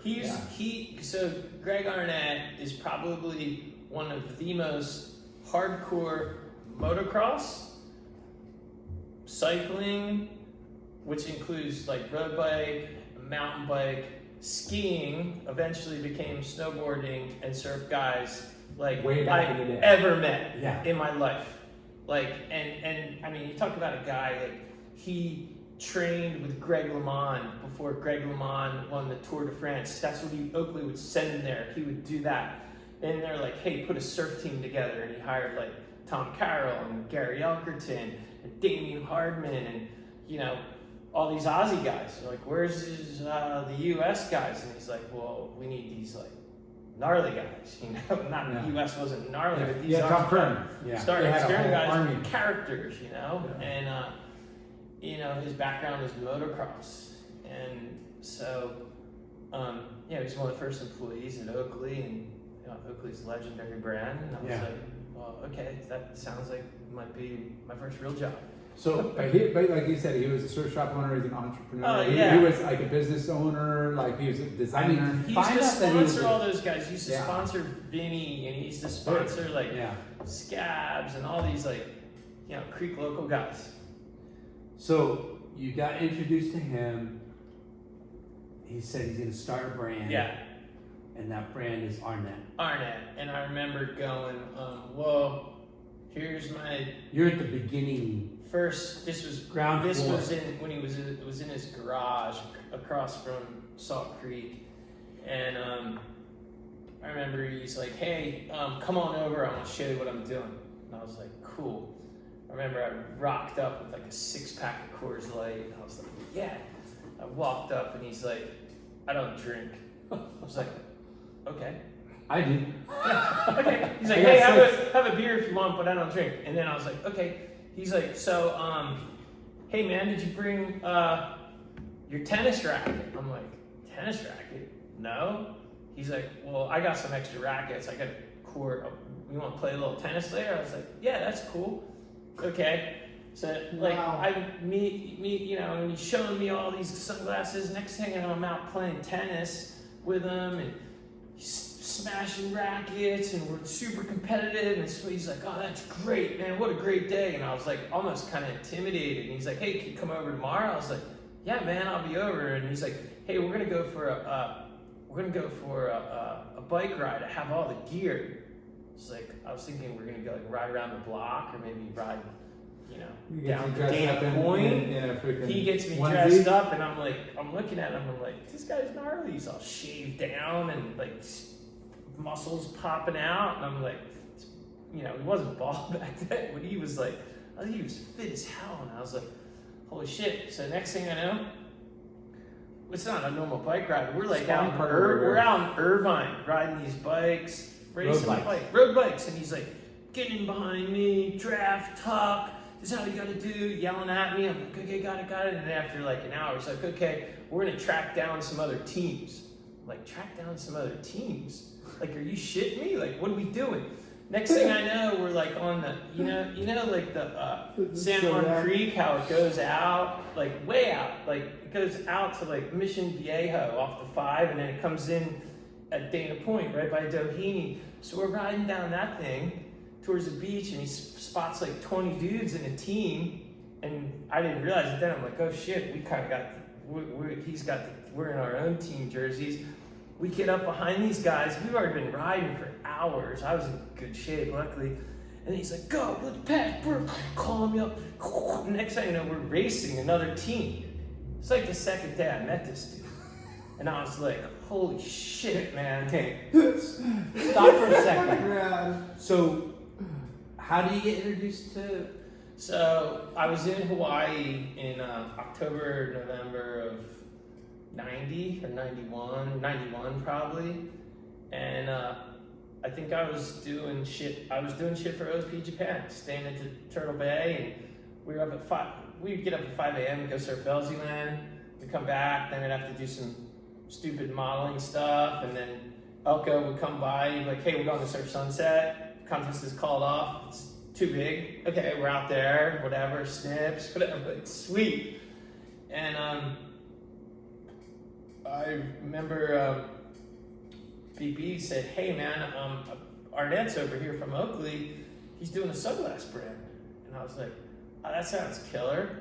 And he's like, yeah, he told me to call him, whatever. It might be something, when we get back. I was like, hell yeah. And I remember seeing him and asking him about it. He was showing people all this stuff. I was like, Oakley was like, he left Oakley a couple months before. He left Oakley. Oakley was like blowing Oakley up. was the shit. Yeah. He had all the Oakley team riders. It Yeah. was like Oakley's heyday. Yeah. But Oakley was still. We're talking thermonuclear protection, bro. Yeah. You're talking razor blades, and frog stands. Yeah, unobtainium, like to the maximum. Shit's going. unobtainium. Yeah, unobtainium. Yeah. Shit's going. But you knew who he was. I knew, I knew who he was. I remember he used to do these trips up and down the East Coast, and Arnette did when he was with Oakley, and I was never really. It was just like, for whatever reason, I kind of got a big head, and all those like razor blades and all that. It was like they didn't really suit me that well. They always looked like you were racing somewhere. So I was kind of more of a Ray-Ban guy, actually. I thought like aviators were cool, and Bolaramas and shit like that. Yeah. And so when he first showed me what he was doing, he's like, yeah, it's gonna be all dark and black and cardboard and matte. And I was like, fucking You're psyched. killer. I was like, this is great. So when Chris Burke says, hey, you gotta meet this guy and go to his house. I had no idea You went there with what the I was fucking getting beer. into. Now, were you under the impression like, okay, you're gonna work with the guy? Well, no, I was just under the impression like, hey, he's starting a company. Maybe there'll be some opportunity to do something for him. Yeah. I had no Model. idea. No Maybe idea. model. No, I knew I wasn't going to model because at that point I was kind of like had been doing that for 18 or 20 months, and I was just kind of like, it was so hit or miss, and I was like, there was some good paydays and I was sick of driving to LA. The Subaru was at that point was beat up, no air conditioning. Yeah. Back then you were doing Thomas What Maps. great money though for It was just too much highs and lows. Yeah. And so I was kind of getting over it. And so yeah, it was after a couple times going to his house. One time my answering machine, I think I picked up the phone one morning. He's like, hey man, I need you down here in like an hour. Can you be here? And at that time, my Subaru was like, it was just about dead. I remember I was parking it on a hill to start the clutch. So roll a second totally gear. understand Second it. gear. I had a mountain bike, so I rode my mountain bike down there, and he's like, dude, well, we gotta unpack these boxes. I got all this shit off the fax machine. You gotta start calling guys. I was like, holy shit. He's like, call all these reps. We got some Quicksilver guys. And I was like, wait, so he already had it set up? He called me the first day his glasses came in, but he had a stack of orders off the fax machine. So he had a business already He had this rolling. business he'd been working on for probably 4 or 5 months. but He had production made. he had reps in place. production, Did you but do any shows prior, or no just shows. all word The of mouth? glasses he was trying to do was this wraparound called the Raven, which everyone sold the shit out of. With Ravens pots. was the first model? Well, that was the one he was trying to do, but it was taking too long to get done, and they kept messing it up. So he came out with this flatter one called the Black Dog. Yeah. And then Black Flies kind of got into it with Yeah. him. And so that the Black Dogs came in, and we were down there. We called it jimmying because we were trying to like make the frames like balance out because they were all cattywampus, and you know there was china on there. It's like, just take a little acetone and rub the china off so they don't know where it comes from. So we were doing all this shit, get on the things. He was yelling at me, set up the stuff, and he's like, I remember we worked for like 10 hours. He's like, hey man, how'd you get down here? I'm like, I rode my bike. He's like, oh shit, I rode my bike too. He's like, I don't have a car. I had to turn in my car locally, so I'm just like, I'm riding my bike now. And I was like, oh man, my car, the battery's dead, so I'm riding my bike. I'm parking on the hill, you know. And he's like, okay, cool. He's like, I'll see you tomorrow at like 7 a.m. I was like, okay. So the next day, I remember like, oh, okay, I drove my Subaru down there, and he's like, oh man, how's the car? What's going on? And so for about the next 2 weeks, I'd show up every day. Didn't know what I was gonna make. I'd work for like 10 hours. We'd do all this stuff. You had no conversations about what? No money. I didn't know what I was gonna make. Didn't know anything. He's like, what are you doing? I go, hey, I gotta leave at 6 because I gotta go to the Red Onion. On the weekend, Saturday and Sunday, I work over at the Surf and Sand, so I can do that. And if a modeling job comes up, I might have to drive to LA. It's like, okay, great. So for the first 2 weeks, you have no conversations about. Didn't even give a shit. I was like, did you have to pick out your degree? Like, hey, I went to school. He asked me. Hold on a second. This guy starts telling you to help him do all this shit. Yeah. Okay. He'd asked me before. He asked me, he's like, hey, where are you from? East Coast. I think he was like, that's good. You know, he's like, yeah, East Coast, good work ethic, you like that. Did you go to college? Yeah, I got to college. You have a degree? Yeah, I have a degree. Okay, what have you been doing? I was like, I've just been surfing and working and doing stuff, just trying to, you know, whatever. So I kind of, and then after, it was probably a month of like playing tennis and going surfing and mountain biking or doing biking. Yeah, doing shit like that. That was like back then. That was your job interview. Like, hey, maybe you could be my sales manager, my operations manager, and run my company. So did you have that kind of like? Did you have that in your mind that? No, I didn't. My dad, I had been there for about 2 or 3 weeks, and the fucking Subaru was still parking on the hill.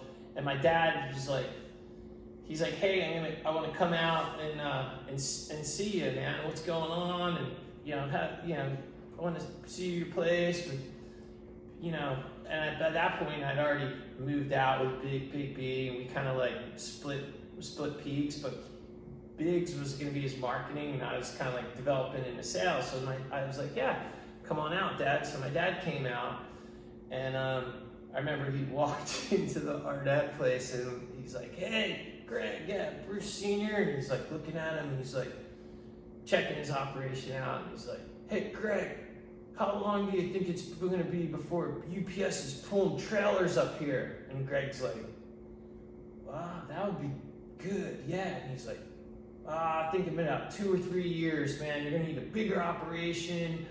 UPS trucks are going to be pulling up. Wow. You guys are going to be able to see it. Because my dad was like into it. You know, he's like, oh, my son's got a real job now.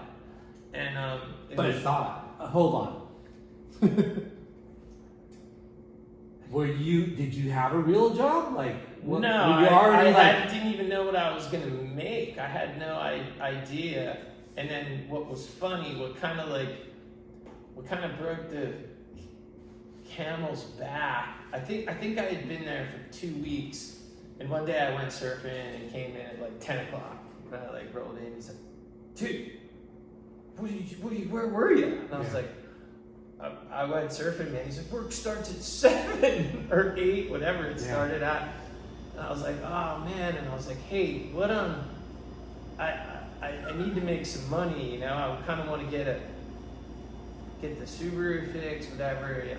He's like, what do you need to make? I was like, how about $10 an hour? And he's like, I can pay you $9. I was like, all right, okay, that sounds good. He's like, yeah, keep track of your hours. And then what we would do is I'd get done to work, and he still didn't have a car, so we would have to push.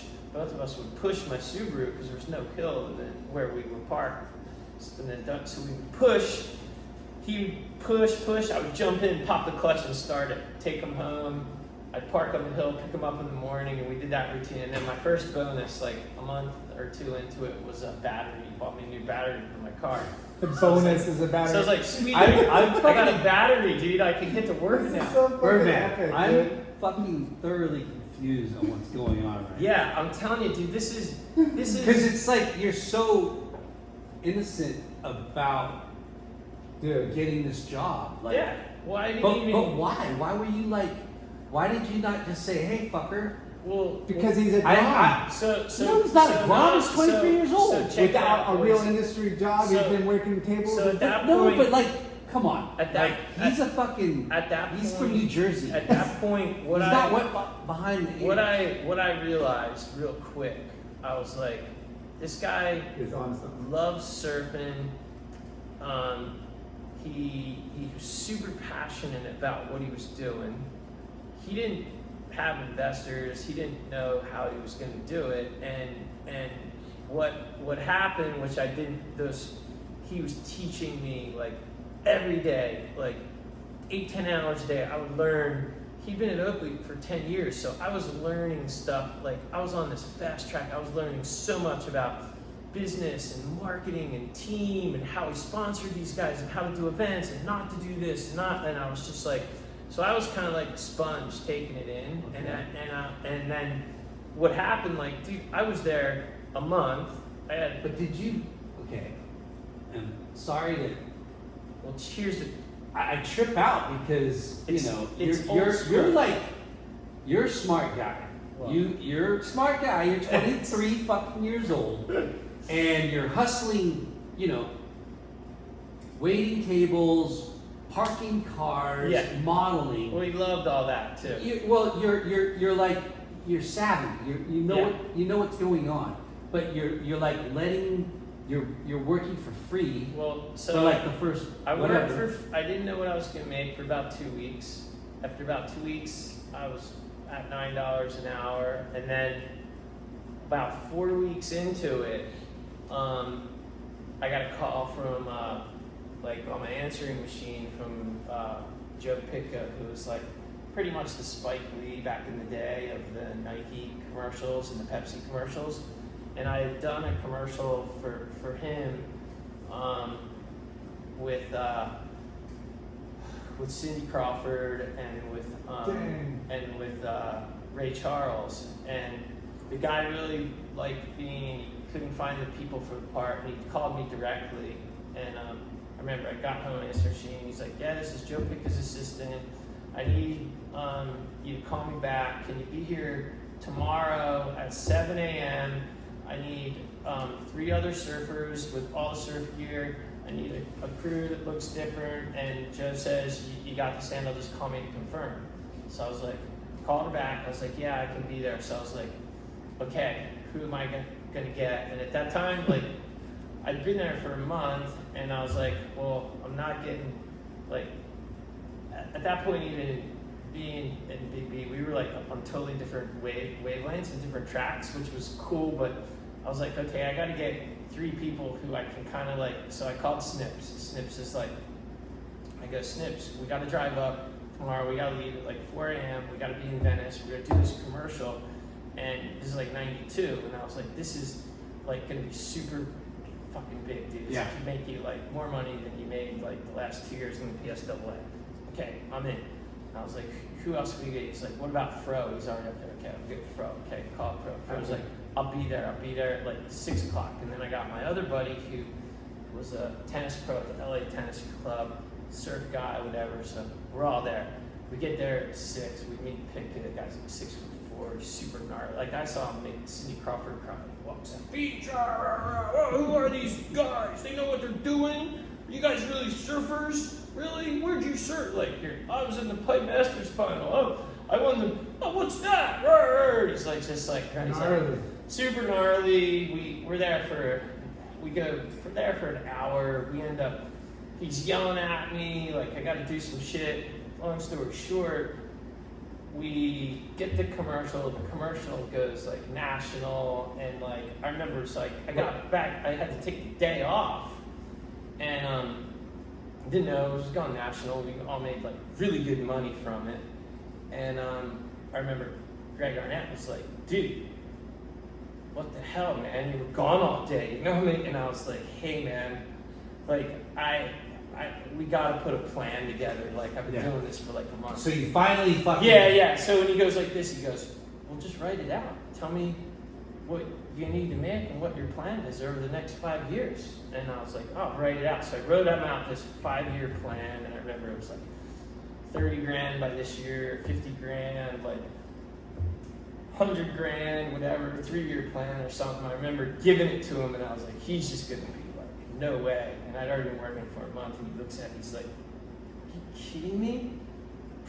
You're gonna make way more than that. Like double or triple." Yes. He's like, "Starting right now, I'm paying you like 50 grand a year, like blah blah blah, like whatever. Wait, 30, from 40 grand a year, $9 an hour to 50 and then he grand went a year. like this. He's like, "But here's the rules." And I was like, he's like, "This is like," and his rules, like, I mean, it was like boot camp for like a year or two. And there was a couple times I was thinking, shit, man, maybe I hope, you know, I did a couple things and like, you know, I was like pushed it a little bit. And then I remember, I'll never forget one time he sat me down and he was like, after about 6 months, he's like, "Look, man, I don't care what," he's like, "You just need to do exactly what I do, the way I want to do it. This is my company and I want to run a certain way. This is the way it's going to be." And back then, dude, like talk about surf team. We had Potts, Luke, Coy, the Law, just a few guys from there at the time. We had Taylor Knox, we had Pat O'Connell, we had Bobby Martinez, we had Rob Machado, we had like this team of surfers, and everyone was just like all in. Everyone was going 100 miles, and that was just surf. Then there Everyone was waving the flag. everyone was waving the flag, and everyone was charging. And I remember like, you know, it didn't take me really long to realize after, you know, I was like, okay, modeling's done, all this other shit's done. I'm 100%, and I'm just gonna commit to like making this shit happen. And then we just like, you know, and then before I knew it, that was like 92 or 93, and then the next thing I knew it was like 7 years later, it was 99, and like the But what was like that? So you show up and you didn't know what you're getting into. He's already got products showing up. He's already got orders. Yeah. Like, you know, he's self-funded. You know, Yeah. like how do you get these orders? Is word of mouth? Did you do any of the shows? Well, so we never did any trade shows. What we did back in the day, so what Greg did, he hired a lot of guys. He hired a lot of guys like me, you know. Yeah. He hired a lot of guys like GT. This was a perfect example of you know, of a guy who was just like, you know, it was an opportunity to actually flourish and learn and like be part of something that was like a young, ambitious, like team player. ambitious, you know, no kids, no family. That all happened. Whoa. The cops coming? Everyone, time out. That's the Modelo alarm. Time for a Modelo. We're getting the police called on us. It's a time for a Modelo alarm. Restroom break. It's so good, dude. I can't believe all the stories. We'll cut this. Let's do the extras. The alarm went off. Okay.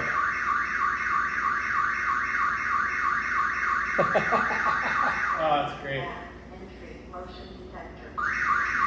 Motion detector?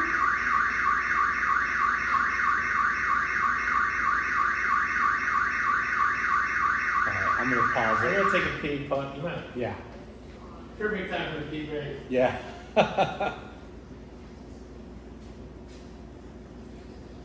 So, Hey, this I'm is gonna- fucking awesome. This is great, and I'm gonna. I gotta know right where to jump into because it's the perfect part of it.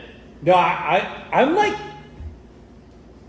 Dude, it's good because it's like inspiring for me because like it's funny. well, you forget how you listen got to somebody. started. You forget about a lot of the stuff. Listen to releases because you're Okay. just you're so in the moment. You're not like It's thinking off about. now. Is it on a timer or something? Okay. Oh, so funny. It's all good. It's off now. But You better call it in. I think I went to the bathroom and then when I walked back to the table, it said motion detector.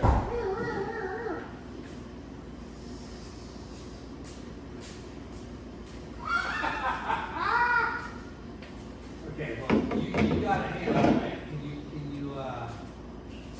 you make sure it doesn't go off yet, or the cops aren't coming? Bro, you drunk? You better If I get arrested, bro. I'm pulling. It is, did it? Oh shit. Alright. Well, I'll call you if any more problems arise. Alright. Are you spending the night in Venice or are you going home? Alright. Try it. Don't do anything we wouldn't do. It's so good. Alright, thanks. How far are we in? No way. Are we halfway through? No way, really? It gives us Awesome. We turned it into two Lark, episodes. you know Isabel's working for Jay?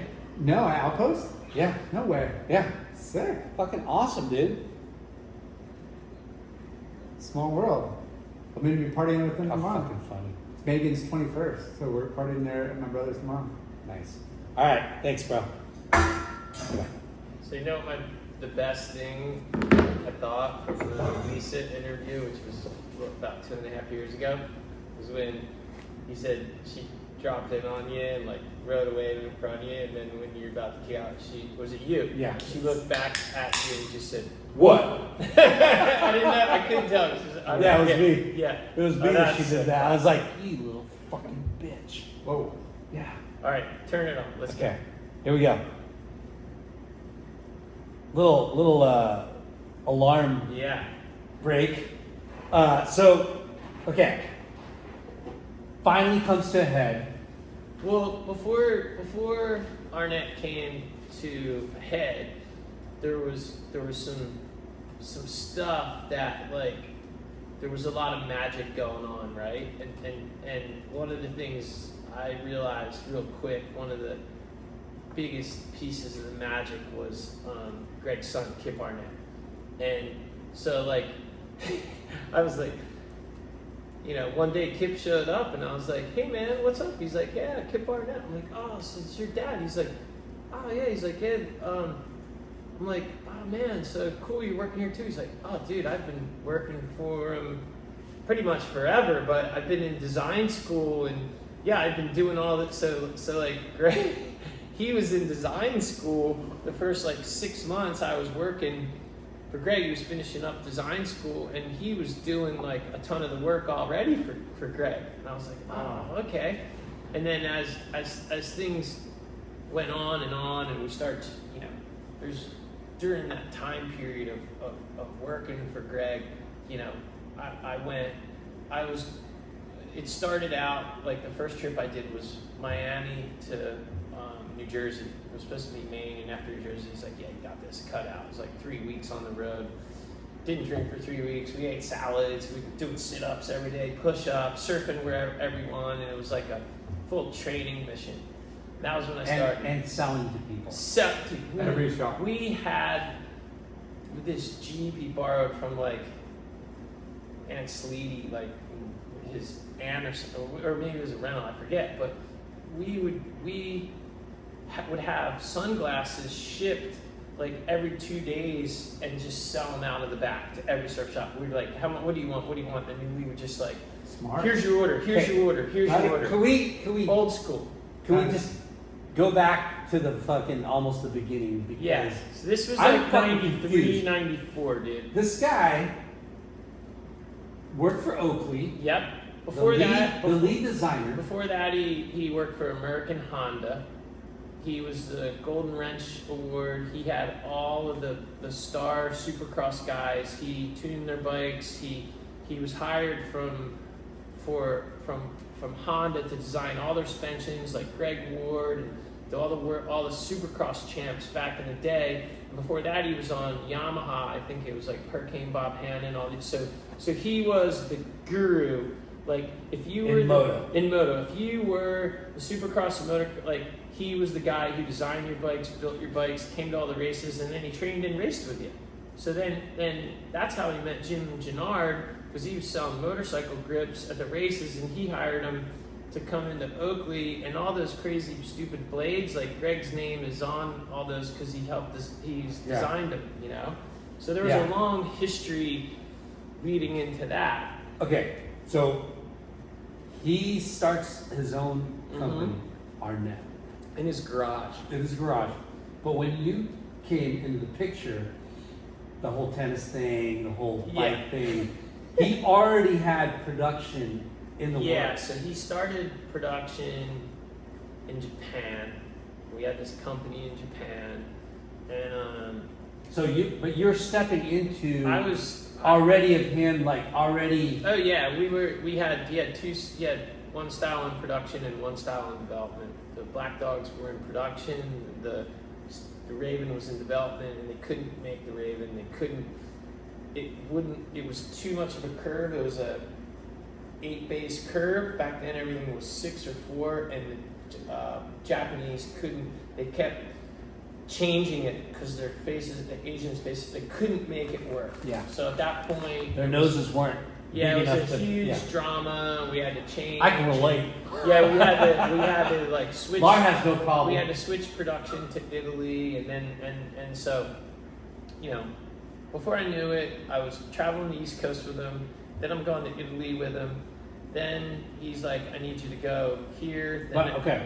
But finally, that one day where you missed a day. Oh yeah. You said.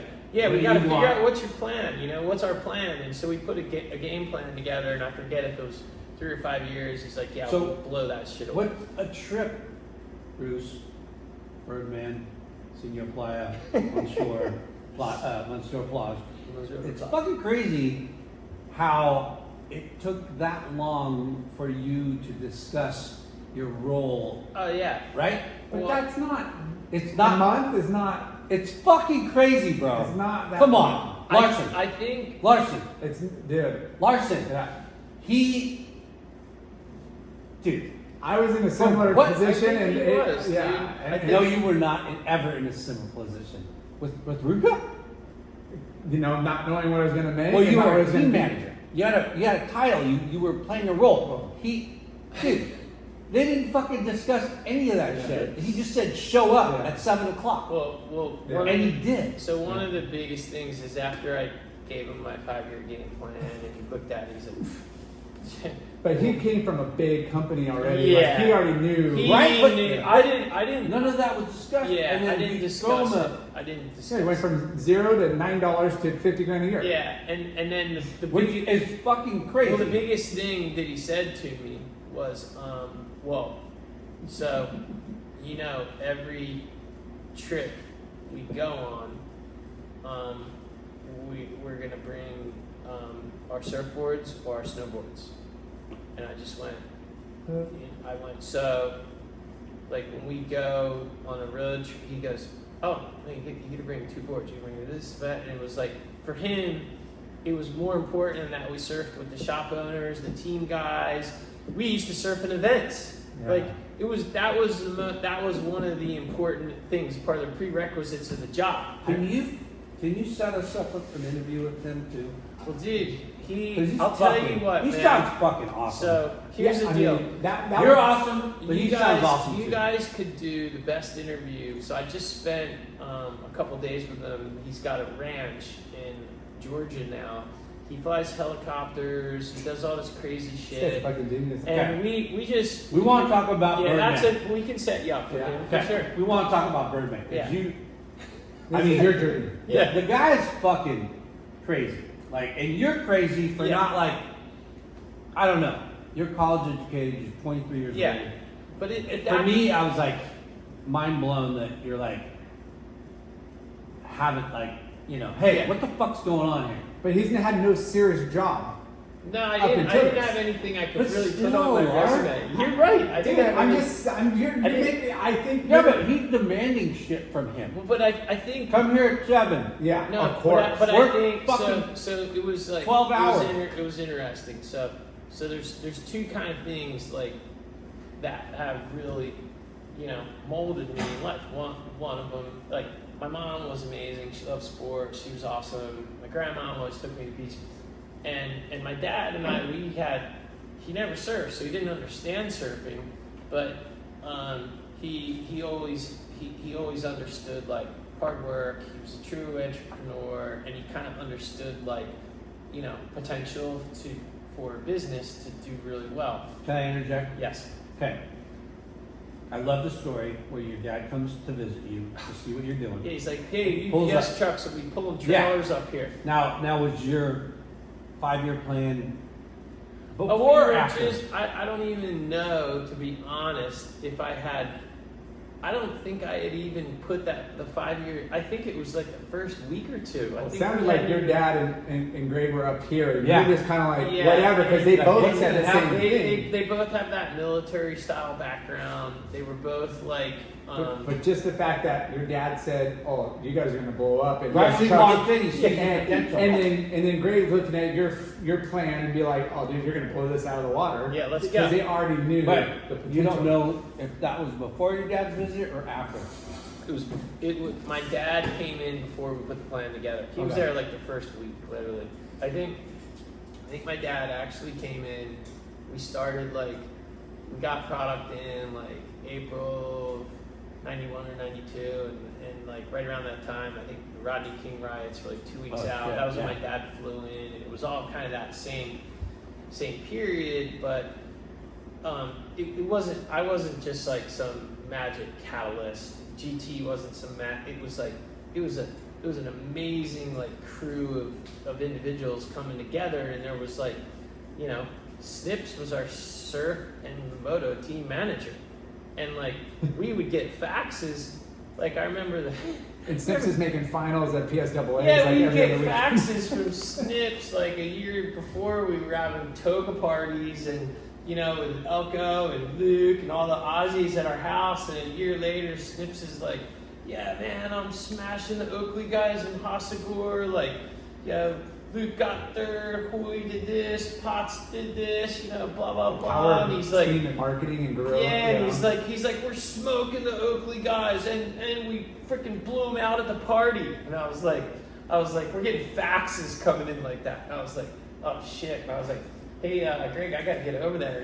He's like, "Yeah, we need to blow it." So like, Snips was out there, he was at every event, and he was surfing with the guys, and so we had this team going, and then we had all these distributors going. And remember, one of the highlights of that era, I'll never forget. I think must have been around. It was a couple of years in. So what we did is, you guys trade shows, no trade shows. The thing was like no trade shows and no catalogs. And Greg was like, "Hey, we're going to put all our money into our team, our trips, our promo, and we're going to do 2 sales meetings a year." And he's like, "You pick where the sales meetings need to be. One's in the summer and one's in the winter." I was like, this was like my first year. I was like, these sales meetings were 120 people. There were like 20 athletes. Crazy shit. So this was like mid-90s before anyone was doing this shit. How did it all? your 5-year plan? Did you have a title? Did you have a? Oh, so he didn't even care about titles. He's like, dude, you're running the sales and you're running the operations. You can be director of sales, director of operations. Like, we didn't even, until he actually sold the company, like 4 years later to Bosch and Lomb. I think at that point, he named me chief operating officer. And then I eventually became the CEO, but. And it was a small type team. It was you. It was small. It was me, Parsons, Kip Arnette, Big B. it was Big B, it was Kip Arnette. Snips. We had guys in sales. We brought in, I'll tell you some guys we had, which most people don't know. Rick DeVoe. Wow. We hired Rick DeVoe was doing The events. agent music. Blink 182, a couple bands. Like Rick DeVoe was in marketing during that era. Who else was in there? Oh, Chris Cote. Chris Cote worked for us. Mike Cote? Carter worked for us. Rod Stewart from Rourke worked for us. We had all these guys, and back then a lot of these guys were like Ryan Sirianni worked for us, and a lot of these guys were just like, they were like driving the Gonzo bus. They were on the Warped Tour. They were like, we were just like. And to be quite honest, like all those guys, like these guys were just like, they showed up going, hey, what do I need to do? I remember a lot, we didn't even pay half those guys. And they would go to events. Rick DeVoe was like one of the, he was just like going to every music event we had before he even, he was doing all these bands and promotions and shit, but we had like, so many people who were just so committed to it that it was just like. That's when you got real energy and like. Dude, there was energy, and then when the money started coming in and whatever, like, Greg was good about. Enoch Harris worked for us for Billabong. Like we had a gnarly crew of young guys. Like these guys were all just like me, 22, 23. Maybe even younger, some of those guys when they came in. Eric Crane was young, he came in. We had I remember he didn't even barely know how to work a Mac when he came in. He was going to design school, working with Kip, but we had this great group, and one of the best things was like the sales meetings we did. And I remember like the infamous sales meeting. One of the first ones we did. Which was crazy. Stab needs to do one on like brands doing like the sales. Sales meetings part because this guy would come from. So the sales meeting. So Greg was like, hey, what do you think? And I go, well, we got a big crew. Why don't we do one in Mexico? He goes, what do you think? And I go, well, Cabo would be ideal, but there's some stuff in Mazatlan that might fit our group a little better, So. It was funny. How long into the? Oh, this was like 95, 94, 95. 4 Early years days. in, 90. No, 2, 3, 4, 3 years in. 3 years in, we're like, we got to have a big sales meeting. So I remember going. I think I went. I went to Cabo, and it was like zippers was a little crazy, and we got vibed out. And then I went to Mazatlan, and I was like, holy shit, man, there's a couple sand point breaks up in the bay, and there's like these clubs. So we ended up going to Mazatlan, like 120 people. And I had no idea. I had a little bit of an idea, and I'll never forget, like Greg's thing was like, everyone's going surfing 5 a.m. And like, half of the dudes were coming in the lobby as the other half was going out from the night before, and we're trying to load up the shit, and like, just complete debauchery, craziness. We had guys like Alistair Kraft, Brock Little, we had all these dudes I remember, and like waves got huge, hurricane came in, like crazy shit. We're surfing Shark Island, like 12 foot, Snips is yelling, we're like all this crazy, but we ended up having this like crazy sales meeting, and the energy was off the charts. And I remember, so Greg was like, so where's the next one, the winter one? And I was like, well, we had a small one the year before at Mammoth in the winter, and then we drove to SIA to Vegas, but it was pretty small. So the next winter, I was like, Alyeska, dude, that's where we got to go. We go to Alaska, we take all the snowboarders, all the surfers, all the reps, everything. So we had like 120 people out, guys, buses, LA, we fly to Alaska, we had this crew. I'll never forget, dude. The night before, Potts, dude, we had all these Burton reps, right? They're making the best shit. And Ride Snowboards was like, you know, I was friends with Tim Pogue, the founder, and GT was actually, I think, the rep. And all this, the Burton guys were like, hey, this is what you need to ride, Potts, this is what you need to ride. And somehow GT convinced Potts to ride a board with baseless bindings. And they were the worst bindings ever made because they didn't stay on they came out of the bindings, right? So everyone's psyching and we're going to the resort the next morning, everyone's super amped up. And Potts is on like the first chair. And like me and Greg and some other dudes are on the second chair. And Greg's telling Potts, hey Potts, you might want to take it easy, you know, in the morning, blah, blah, blah. And Potts just comes off the chair with these baseless ride bindings. And he must have been strapped in, but next thing we know, he's the first one off the chair. We got like 100 people going up, like bird reps, everything. Potts just is going as fast as you can go. And then he goes into this like 50-yard bottom turn. And we're just watching like, holy shit. And he comes out of his bindings, does like 20 flips, and just stops. And we're like, he's dead. Oh. We're like, holy shit. We go down and he's in shock. Great, the ski patrol comes, they wrap him up, they take him in the sled, they take him down to the hospital. He literally cut his shins because he flew out his bindings. The board hit him like straight through the bone, you know, so they took him down. Are you fucking kidding me? Everyone snowboards all day. We got dudes, Steve Klassen, we got all these dudes, Davey McCoy, we got our snowboarder guys from Europe, like Axel, we have all this crew.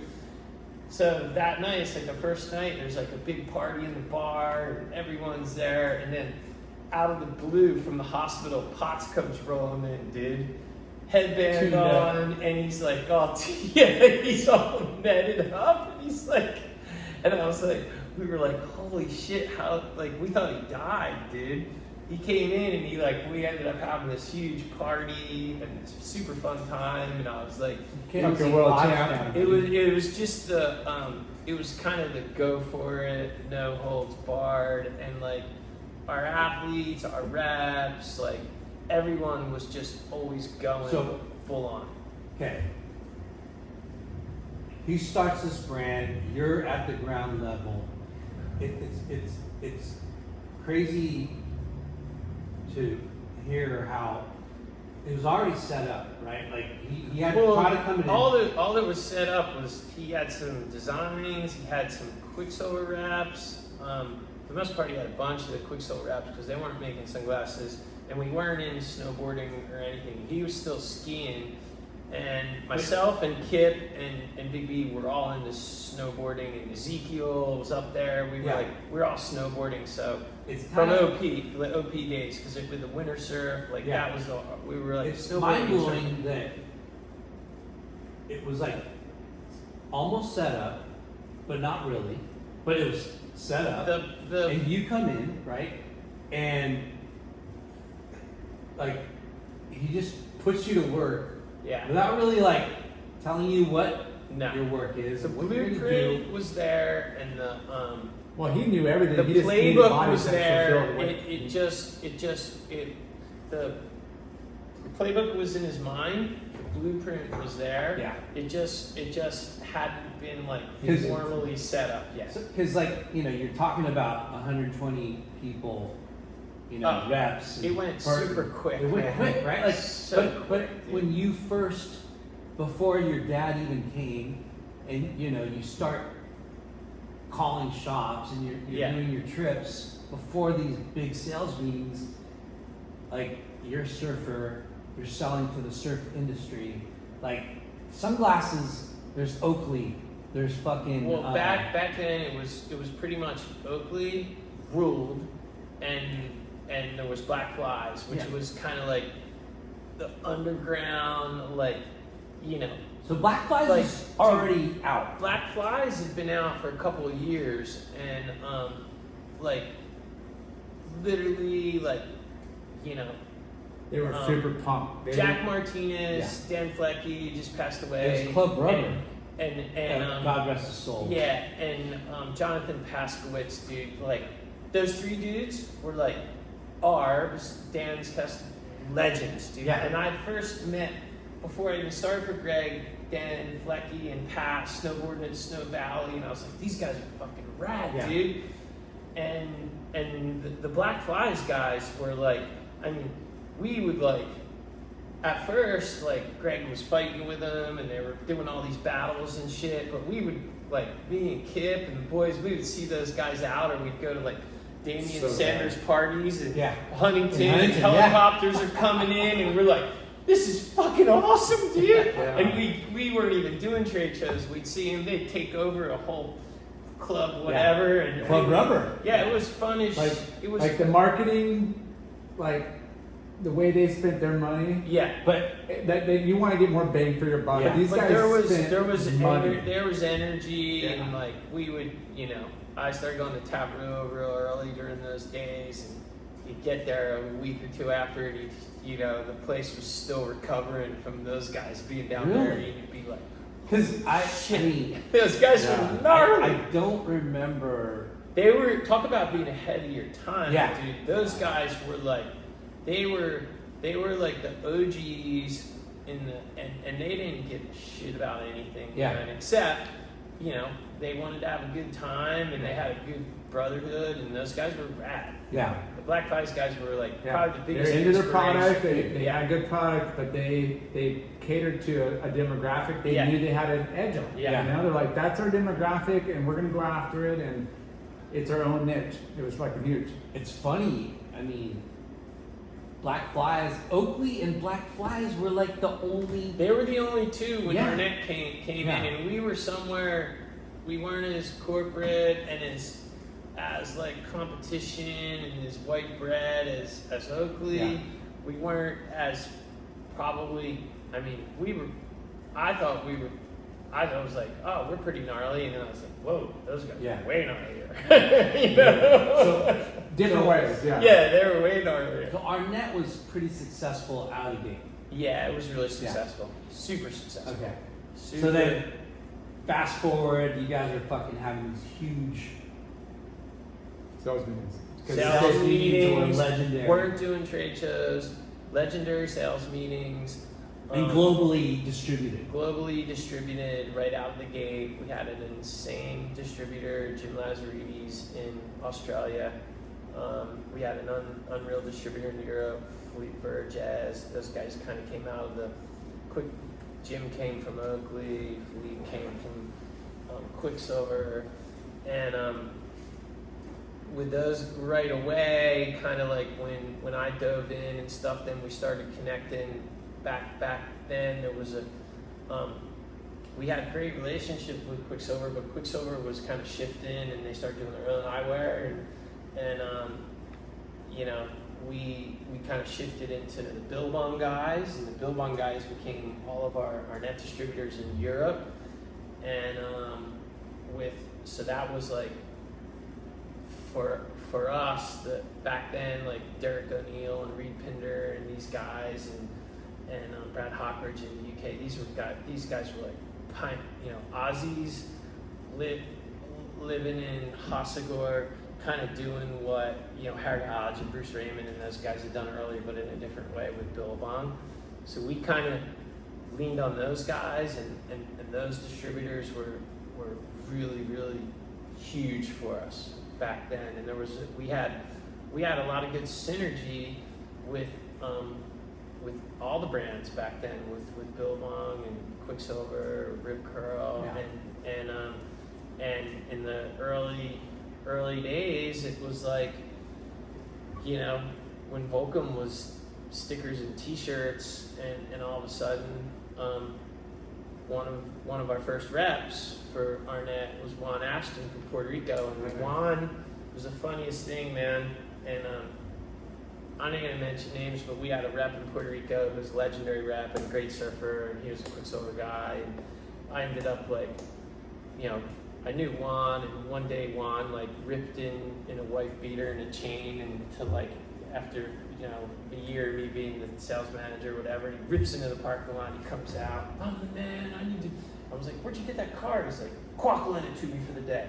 I'm like, what? He's like, I'm the man, I need to rep Puerto Rico. And I remember, so we hired Juan for Arnette, and like the other rep wanted to fight me and shit like that used to happen all the time and whatever. But we hired Juan, and it was like, back then,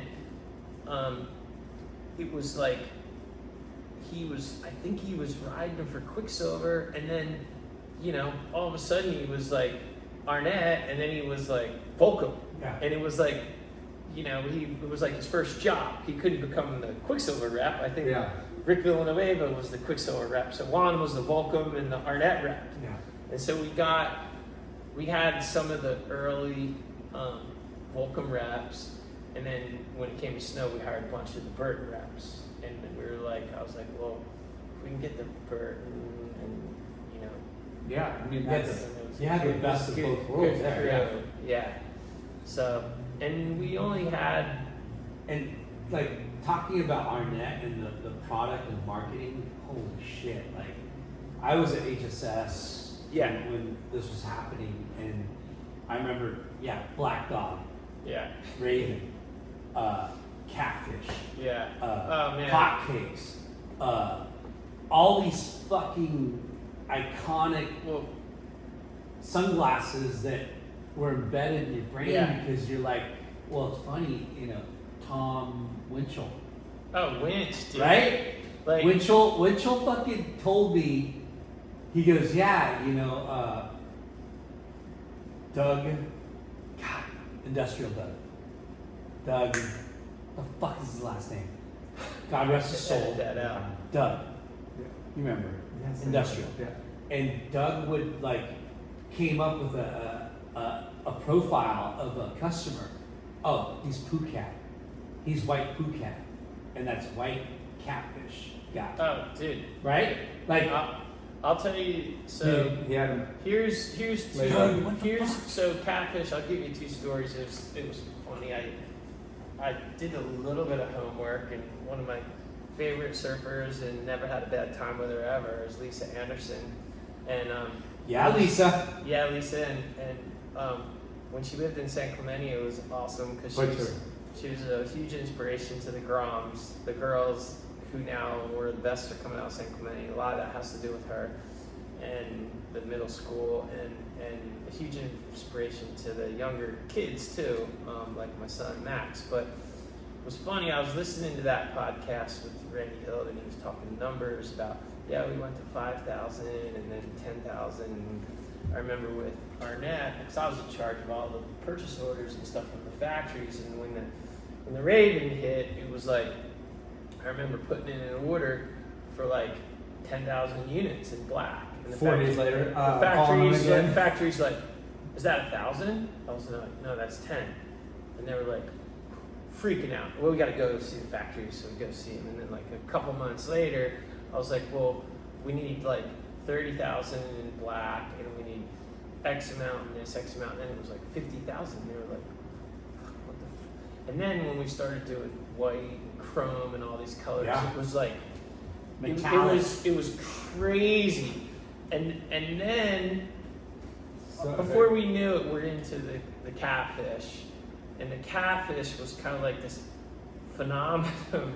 And I'll never forget, I remember I put in an order one time with the factory for like 5 different SKUs of catfish. And it was like, let's just say 10, 20, 30, 40, 50. And they're like, is that 1,000, 2,000, 3,000, 4,000, or 5,000? And I was like, no, it's 150,000 units, 5 SKUs. And they were like, who's gonna pay for that? And I was like, we already have orders for them. And they're like, they like couldn't even believe it. And then I can't even believe it right now. So one of the craziest things that happened is one day all of a sudden, this was MTV, which was kind of like social media on steroids Yeah. back in the day. Carson We- Daly. We had biggest Lenny, vehicle. Lenny Kravitz and Madonna and the Beastie Boys and all these guys wearing our stuff and hanging out and partying and doing all this crazy shit. And I remember, like, Greg loved it. Oh, Beastie Boys, they're great. Oh, she's awesome. Stevie, like, he loved all this shit. And then I remember one day he saw Vanilla Ice wearing, like, a pair of, like, whatever it was, silver.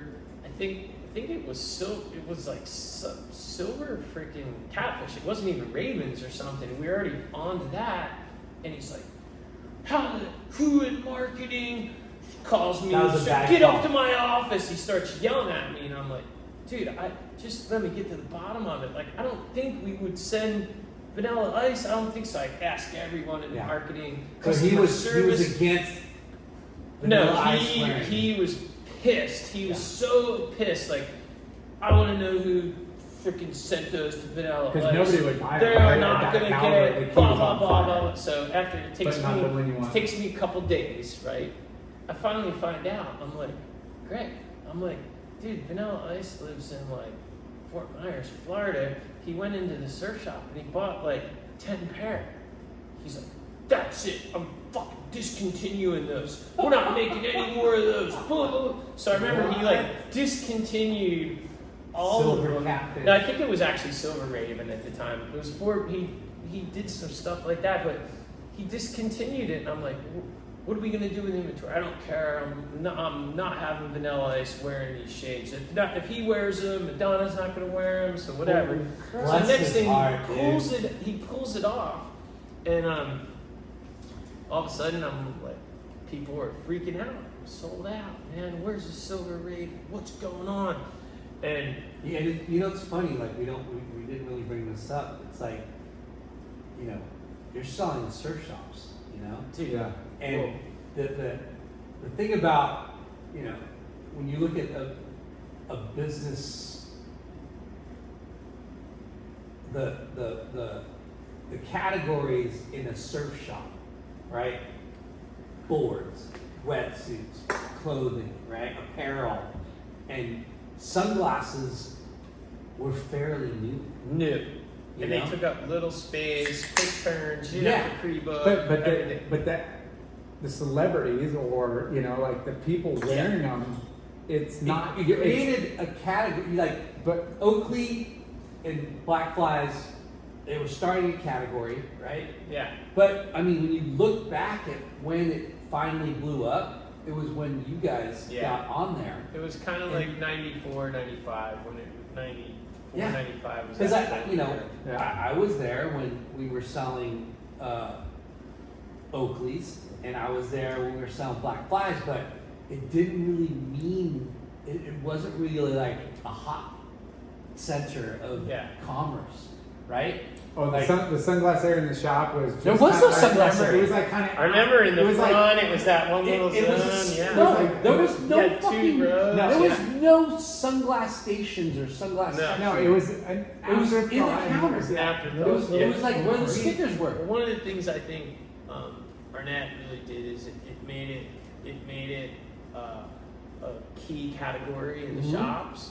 It made it a margin, a margin leader or a Yeah, we what was look it? at price per square foot. Price What's per the square term? foot. When you think about business in like categories, that was like one of the first ones to really like introduce a different segment to our world, Yeah. to the action sports surf world. Yep. Where, okay, fuck, you know, Quicksilver, board shorts, right? Yeah.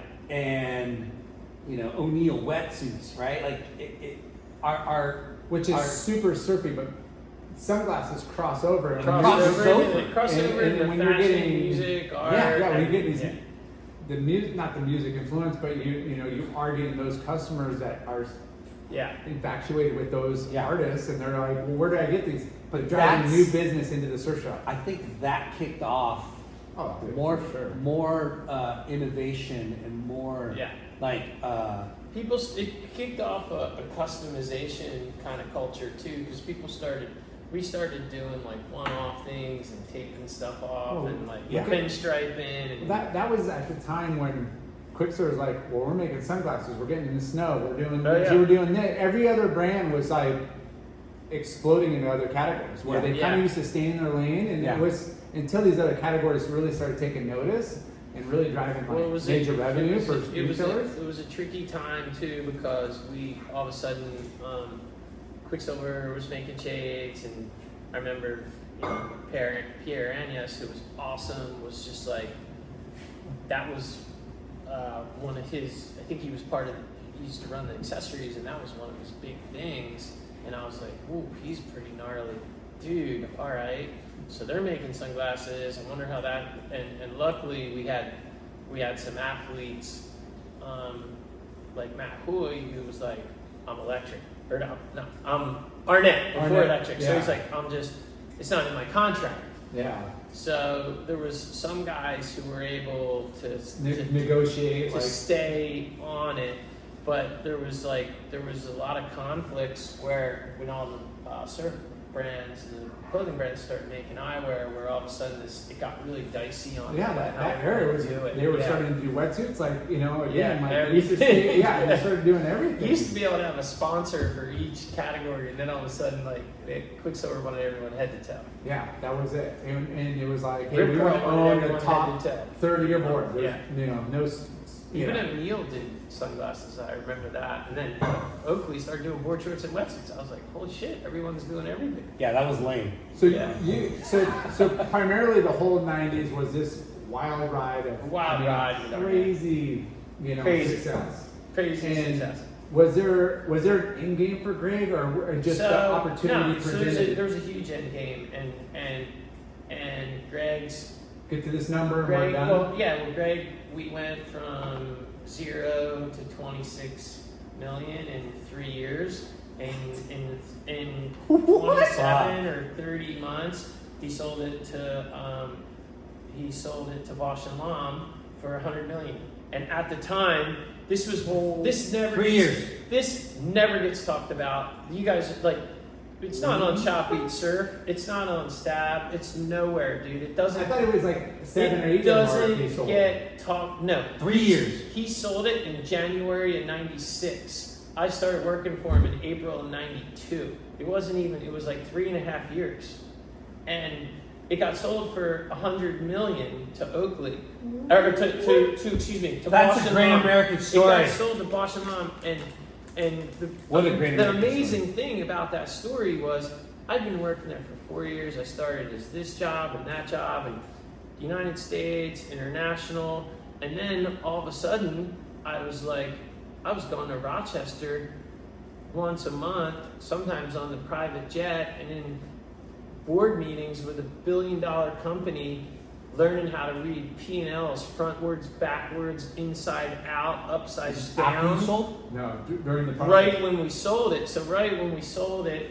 Greg had a guy above me, and he was a great guy, but didn't work out. And all of a sudden, next thing I know, I went from kind of like the COO to the CEO, and then I reported to the CEO of Bosch & Lomb Eyewear, which included Ray-Ban and Killer Loop and Revo, and the CFO. I reported to them and to Greg, and was in charge of what was a 26 million, which would go to a $50 million business in 2.5 years. So I was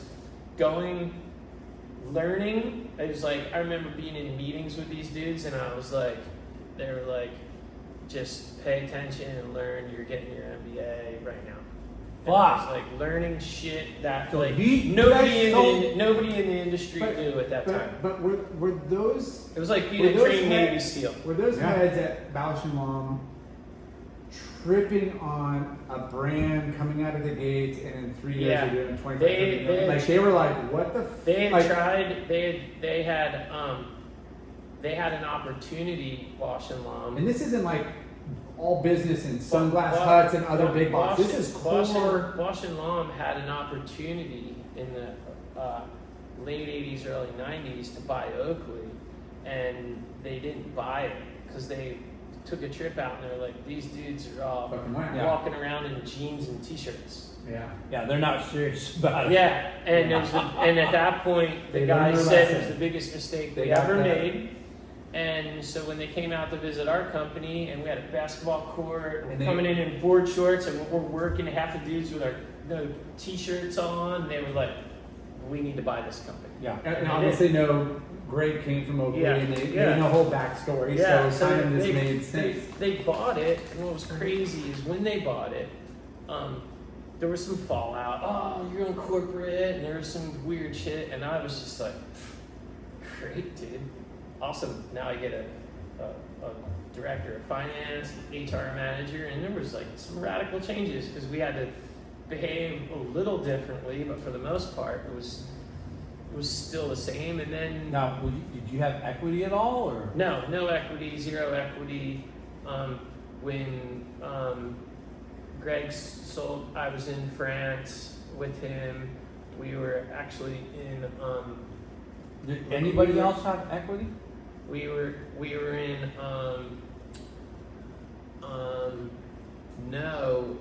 At the time, there was one silent partner, and the guy who's ahead of me had a little bit of equity. Greg owned like most of it, and when he sold the company, he gave Kip Arnette and myself and Big B like some huge bonuses, which were like amazing. The life shit, I was like, holy shit! I'd already bought a house, but I was like, wow. And I was in the Alps on a trip with him. He told me what he was doing, and he's like, hey, like some people are gonna freak out. And he's like, but I'm gonna wire you X amount. And I was like, fuck yeah, dude, awesome, man. Yeah. And he's like, hey, man, this is just another one of those like, jump in and let's go. And I was like, sweet. That's so fucking bad. So, we had what kind of was the thing about the Arnette with the 2 T's? Okay, so that was really simple. So originally, Greg's last name, same as Kip, is Arnette, right? Oh, there were 2 T's. No, I'm gonna hold on. His name is Arnette. When Greg started the company, he thought it was too long, Arnette, to fit on the glasses, and he thought it would be better to shorten it to just Arnette. So he shortened it, and he didn't want it to be his last name. He wanted it to be still Arnette. Yeah. So, Did he get grief? yeah, well, Did he get grief for Varnette? so what happened is pretty quick. Varney, I think it raised some eyebrows with Varney, and he was already like, him and Jim Gennard were in a big pissing match because of the way he left. And what happened was Oakley and Arnette and Varney kind of ganged up together and sued Arnette for the Arnette. Said there was confusingly similar with Arnette, Varney in France. Yeah. So that's when we added the 2 T's. He had to like burn like millions of dollars in inventory, pay him some money, and it was just like kind of a shit show. But that kind of all happened right around the company being sold. Mm-hmm. And when I kind of took over, it was just the head part, and I was like, who gives a shit? It's got 2 T's now. So what? Yeah. Big deal. Yeah. And we kind of like,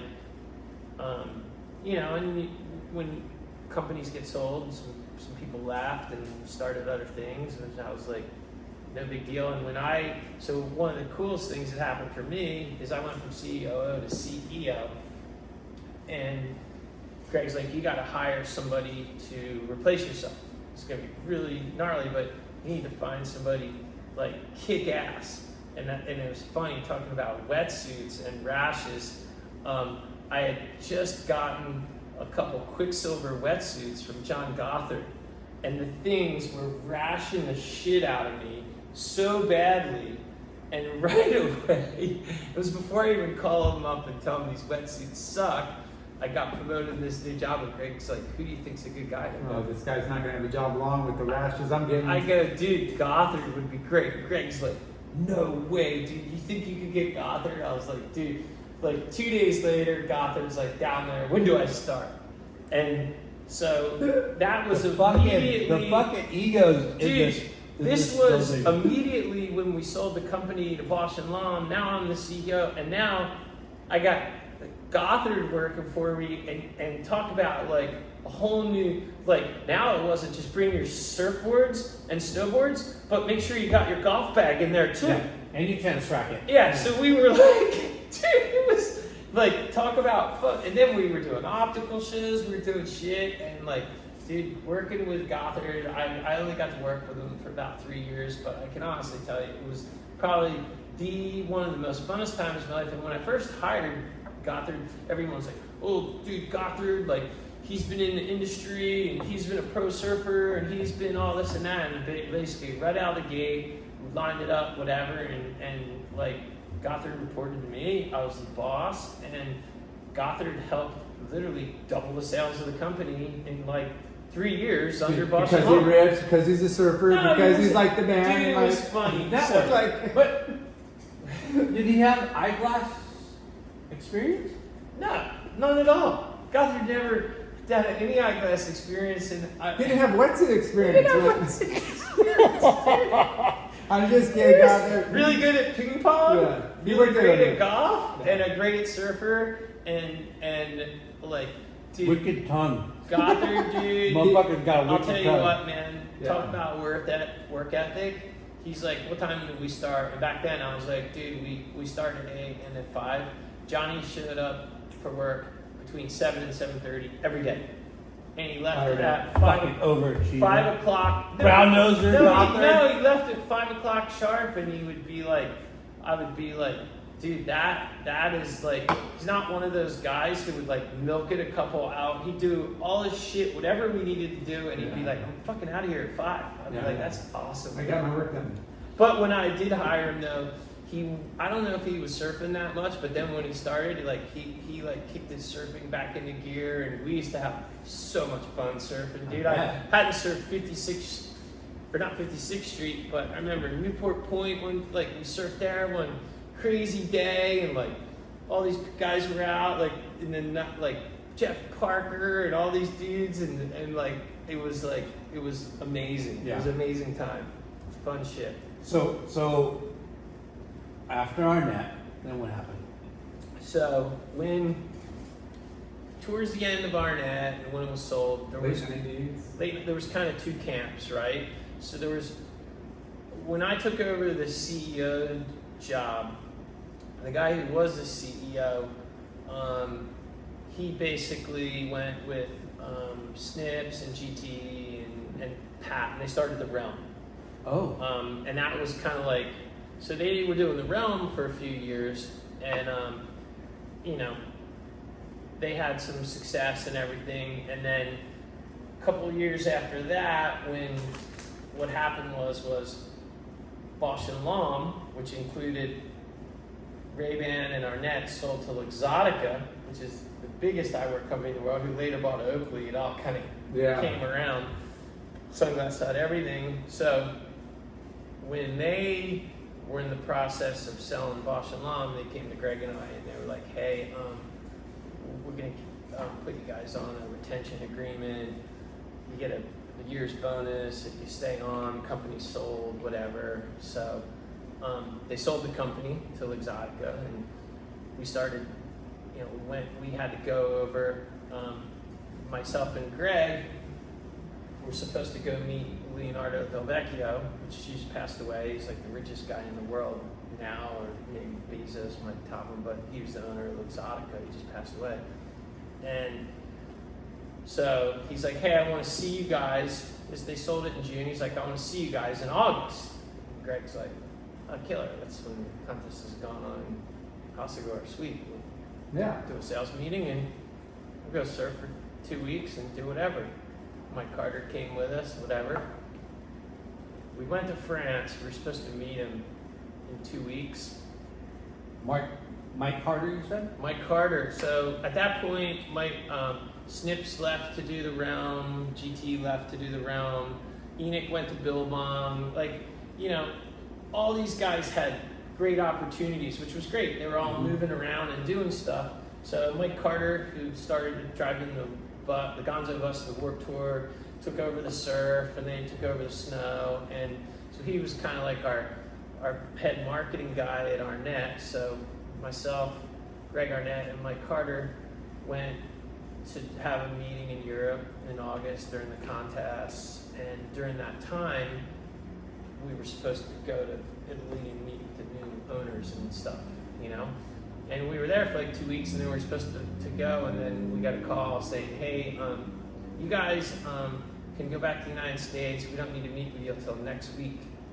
And you fly business class, whatever. And Greg's like, yeah, right. We're not flying back. We're surfing. So 2 weeks turned into a week turned into 6 weeks. Wow. So literally, we spent 6 weeks, Hasagorb and Dhaka, surfing, hanging out, like the whole time. Just like surfing with Rostovich and Parko. Those guys were like 17 and 18, and you know, Luke and all the guys, and Greg was like, screw this guy, dude. We're not going home until we meet with him. We'll just keep surfing here for however long it takes. And I think at that point, Greg didn't really, maybe not give a shit, but he kind of maybe saw the writing on the wall. And at that time, I even started thinking like, I wonder if this thing does go sideways, what's the next play? And then all of a sudden we got a call. We were like there for 6 weeks in France, which August and September didn't suck. We got a call, and the guy's like, hey, you guys need to be in Milan in like 48 hours with Kip Arnette. And back then, this is like 99, no cell phones, no shit. Greg's like, get a hold of Kip. I'm like, I'm the boss, like, get a hold of Kip? Like, so I'm trying to track down Kip. Kip's in Vegas. He's out there with Donnie Dyer, and who was one of our sales guys at the time. And I think these guys, I don't know what the hell was going on. There's a big convention, I don't want to say what it is, these guys are out for. And I tracked down Kip at like the pool at the Hard Rock for like the porn convention or whatever it was.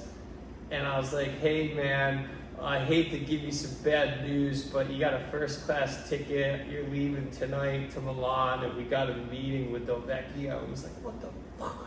What? And I was like, yeah, sorry. So, 48 hours, Kip shows up. He's pissed. I had a business plan, 120 pages with our team, our athletes, everything. We go meet Del Vecchio. We've been in France for 6 weeks. We're all like surfed out, like whatever at that point. And we went and met with the guy, and he flipped through the business plan in like 15 seconds. He went right to the head count. He's like, hey, you got 100 people. I want to see this down to 12 or 24. You got 100 athletes. I want to see that down to 12. And this is the way it's going to be. Wow. And Greg's like, oh, and he's like, yeah, hey guys, and you, yeah, I'll see you here next month. Holy shit. So we went to the, and it was like now, so it's like they wanted you to downsize everything? They wanted us to basically, he said, hey, we're going to take everything. It's kind of, Oakley went through a little bit of that when they bought it. We want to take everything. We're doing it in Port Rock.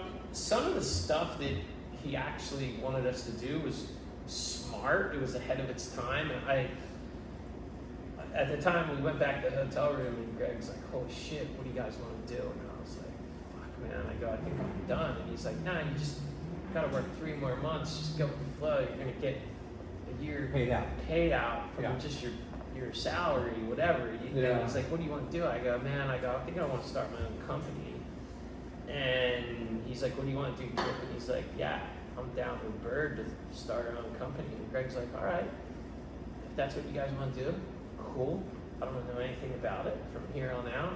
You guys figure it out. Like, he's like, Bird and I are under employment contracts for the next 3 months. Yeah. You guys figure it out, and that's it. And then so Kip left. Kip got on a plane, went back to Vegas, and then Greg was like, hey man, it's gonna suck. You got to do all this shit. He's like the athletes is a tricky part, man, because he's like, we got all these guys. He wants you to go down to a specific amount of guys. You just got to do it. So for the next like 6-8 weeks, I was on a plane, first class to Milan every 2 or 3 weeks for a 1 hour meeting. Be the craziest shit, dude. Wow. I was meeting with Valentino Rossi for 2 hours. I was meeting, and like, I learned again. I was getting my doctorate degree because I was learning from this guy who would pull me in, and he'd be like, Bruce, Valentino Rossi says this brand, he wants to ride for Killer Loop, and I was like, Killer Loop, dude. I was like, dude, No. do you want to be a rock star or do you want to be like a freaking kook? What is a kook? You know, this is Valentino Rossi. The guy was like fucking the man, and I was like, dude, you can wear these or these, you know? Yeah. So it was like, but I kind of held my ground. You were getting educated, but you were educating him. Yeah, I was getting educated. I learned a lot, and then one of the coolest things I did is I went and had to figure out what we're gonna do with the athletes. At that point, like guys like Andy and Bruce were on like 30 or 100 or 20 grand a year, and I just went, hey, you got Andy, like you can go 120, 130, 140. Bruce, you could go like 90, 100, and they were like, you just put some zeros on that? I was like, yeah. They were like, high five, like psychic. You know, they're like, sweet. So I did that with a few, you know, By cutting a bunch of the other. yeah, because we had, he's Yeah. like, this is what we're going to do. Here's your So- budget. So I was like, well, How do you wanna at spend that it? point, I'm like, I'm leaving. I'll do whatever you want to do. I don't give a shit. I had to tell employees, it was gnarly. Cut employees, downsize, do all this shit. I had to tell Gothard what we're doing, and Gothard was like, yeah. He was like, you know, doing whatever. And I knew I was going to start electric with Kip. I talked to Carter. Carter was like, What year was that? 99, it was fall of 99, it was like September, October, November. Went on a trip to Tabaroo on an Arnette trip, and I knew that the suppliers told me that GT and another guy were over to start a sunglass company. So I was like, ah, Shit. these guys are starting a sunglass company, we're starting a sunglass. I'm like, oh, here we go. So you guys are on the It same was wavelength. already kind of like, so one of the best things that made Arnette, and it was kind of like, excuse me, it was kind of like Arnette and Black Flies, or Arnette and Oakley, but it was like VZ and Electric. Yeah. And I knew all that, and it was crazy. We had a trip in October to Tabarua. They got through this big sales contest, and we're taking reps and employees and all this shit. And I was on the trip, and GT and I were like already kind of arcing up on each other because he left to do Rome, and then I knew he was doing sunglasses, and he was on the trip. We were still doing Arnette. You're still repping. Yeah, he's still repping, and we ended up on the plane ride to Tabarua, getting in this huge blowout, and everyone was like freaking out, and then like then we got to Tabarua, and the funny thing is I think it was Jim Vaughn from Whalebone. It might have been his trip we jumped on, and there was all these retailers, all these people, and we're like, everyone's all psyched on Arnette, and on my back of my mind, I'm like, I'm out of here. I know GT's out of here. And the funniest thing was, like, the first 5 days, the waves were flat, and like all Gothard and I did was like, we like drank and played ping pong all day. And I remember hearing some people going like, you know, Gothard goes, man, a couple people think we're like kooks, like we don't know how to surf, or like we're just like claiming it and everything. I was like, Johnny, dude, once the waves get 6 foot, we'll go some, don't. And then the waves started pumping, and like I remember one day, like Gothard and I were out there when this like swell came up, and everyone's like, everyone's like, no, they're going like, hey, where are you guys? We're like, it's on now, and like, but it was we had Kurt Fry on the trip, who was another awesome. like Big C was one of our amazing reps at Arnette and Integral and building the brand like GT, and then, you know, next thing, those guys were on VZ and we're on electric, and it's like, oh shit, here we go again. Yeah. You guys are at Full boxing Cloud match, Break, dude. Cloud Break. which is, if anybody's been there, they know how intimate and small the island is, and you know everything. Dude, There's no So you guys were gonna you came to this island, both working for Arnette, yeah. both with Yeah. visions of two new brands. Yeah, I don't think, That I competed think against each other. GT and I knew, I don't think anyone else knew, and, you know, GT's like, you know, he's a passionate dude, I love the guy, and I was passionate, and we just kind of like, it was funny, man, we had some blowout, and then everyone was kind of like a little bit freaked out about it, and then, you know, like he said, Jay, you get there, and everyone's just like, ooh, you know, because it's like, what boat, you know, trying to switch boats, or who's hanging, you can't really go anywhere. Can't go anywhere. I mean, you gotta go to the Motu maybe, but like, you can't really go anywhere. Oh. So that was kind of the start of electric, man, and then, you know, before I know So it, who started electric? You? myself and Kip Arnette. Okay. We were both equal partners and co-founders. We brought Mike Carter in, gave him some equity as a marketing director. Eric John for Laguna Surf and Sport came in. He was our only investor. We, Greg, Kip and I had made some money from Bosch and Lomb and some money from electric. We dumped all our money into that. How did you come up with the name and concept? The name and concept was crazy.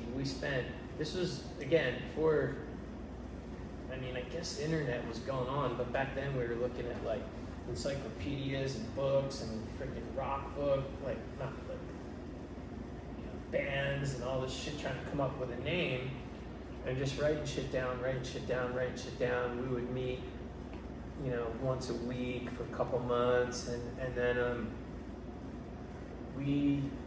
I don't know how we came up with it, but we kind of narrowed it down to that name, and we all kind of liked it. And then Kip started sketching some stuff out with it. Eric Crane we hired as our creative director, and he was kind of an independent dude at the time, working for some other companies, and he came in and kind of refined the logo. And at the time, we were like, you know, I had a good relationship with intellectual property guys, and I knew all the right lawyers from New York, and we hired some guys, and amazingly, they were like, because nobody, like, who would have thought electric would have anything to do with sunglasses? Like, Well, it would probably have been coined already and copyrighted by somebody. it didn't have anything, there was nothing in the category, there was nothing even close, there was like General That's Electric, crazy. so it was like we did all, we like even couldn't believe it, and then so we registered it, we got it, and then we just like, I mean, electric ran is such for a it. badass It's name. a badass name, Yeah. and our whole thing was like the Volt logo, we loved how it like tied in. Doesn't the Cult have a? One of their albums, Best. Electric, Yeah. And My favorite fucking album. And one of our best shades, once we got going, was ECDC, which is a form of electrical current, but close to ACDC. Yeah. So it was a good time. A lot of good play. A lot of good play. We got, the other big thing is I was leaving Arnette, I went to Luke Egan, and he was one of the guys I was going to sign with Andy and Bruce and select crew of guys. And I was like, hey man, here's a contract, Luke, whatever. And he's a pretty savvy businessman, super savvy. And he's like, and I couldn't tell anyone what I was doing. Like nobody, because I thought I was going to get sued by Luxottica. The day I left, they took my whole office and fucking shrink wrapped it, Gothard said, and put it on a pallet and shipped it back to Luxottica and read through every file, and I knew that was going to happen. So I was like, I couldn't tell anyone what I was doing. Wow. I was so scared of those guys. They were gnarly. I thought they were going to like kill me or something, you know? Yeah. So with Luke, he's the only one I told, and he's like, dude, I go, hey, it's a blank contract. You can kind of fill in the numbers.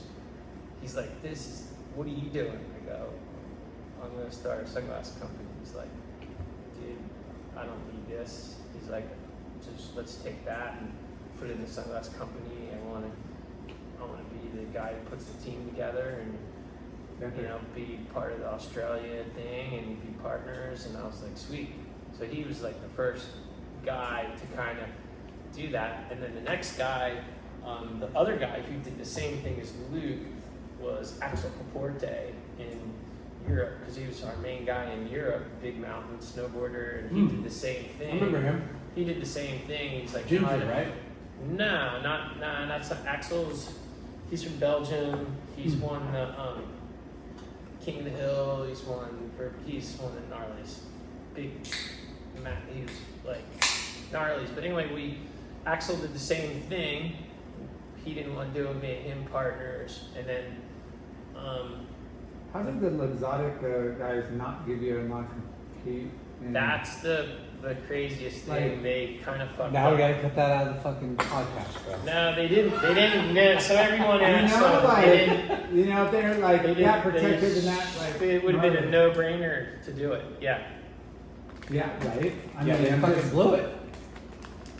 they blew it. And then I saw Leonardo's daughter who ended up taking over Arnette, and cool girl, but she wasn't from the industry or anything, and she's super rich now. I mean, she was rich then, and I saw her at the trade show, and she was like, "My dad is so bummed that you didn't call him, let him know what you were doing, and this and that." And I was like, Paula, your dad's awesome. I learned a lot from him, but like, I didn't want to work for anyone anymore. No. I worked. Plus, I your worked dad for taught Greg. me not to talk to him about Yeah, that. I worked for Greg for 9 years, and now I'm like, I don't want to work for anyone any longer. I'm like ready to do my own deal.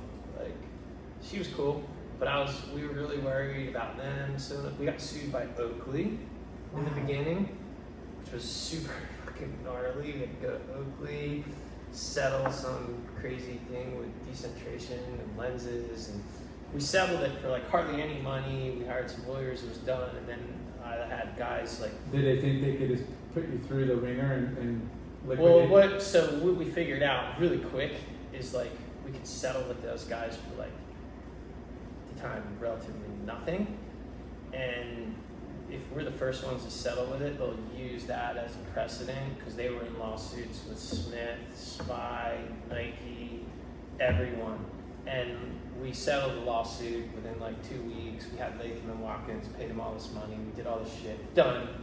And then like, the day after we settled, I was getting calls from Nike. And this isn't like some stab Tiger Woods. Like, I was getting calls from everyone going, "What'd you guys do? How'd you guys do it? Whatever." And I was like, confidentiality, we can't say anything.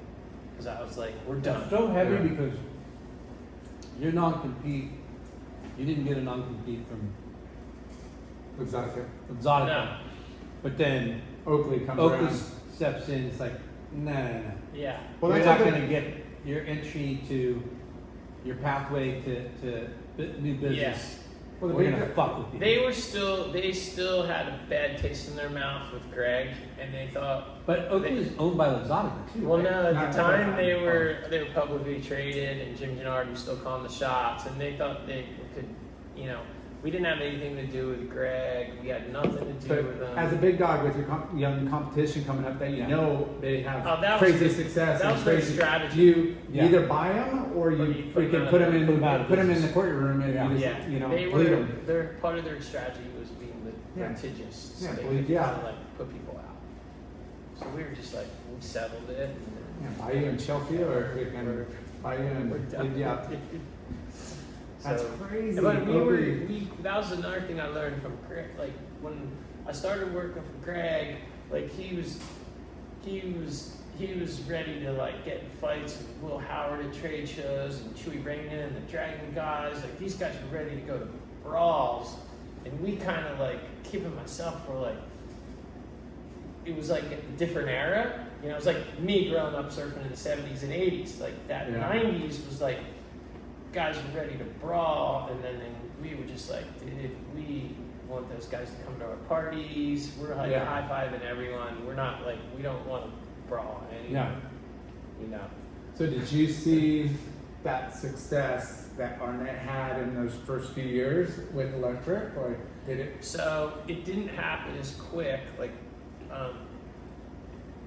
Arnette was like, seemed like it was immediate, and I was thinking it would be the same because I knew Arnette's playbook and I saw how Arnette was going. So I was like, we're gonna suck right into this vacuum right behind it.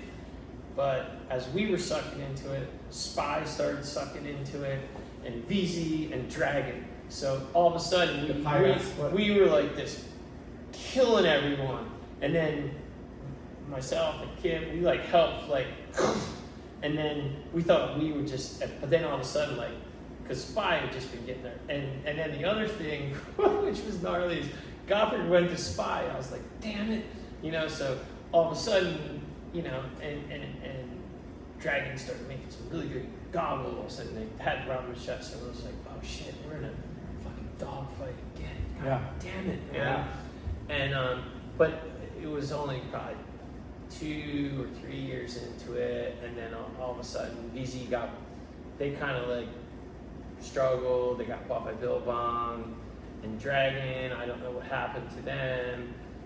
I remember Gothard called me one day and he's like, dude, I'm not working at Spy anymore. I'm like, what happened, dude? He's like, I blew away my numbers. They hadn't paid me too big of a bonus, so let me go. I was like, smooth talker. I was like, oh, okay, all right. But we kind of persisted, I think, and kind of like outlasted. And Dragon and Spy had been around since they kind of got a little beat up by Arnette, and then, you know, we came in, and I think the best brand that benefited out of it was probably like Smith and Oakley, like when we kind of Electric came in, and we had good relationships with those guys, like Jed Smith, who was the president, great relationship, like Ronnie Nelson, like, and I was like, dude, we'll send team guys back, like we were like no drama with anyone at all.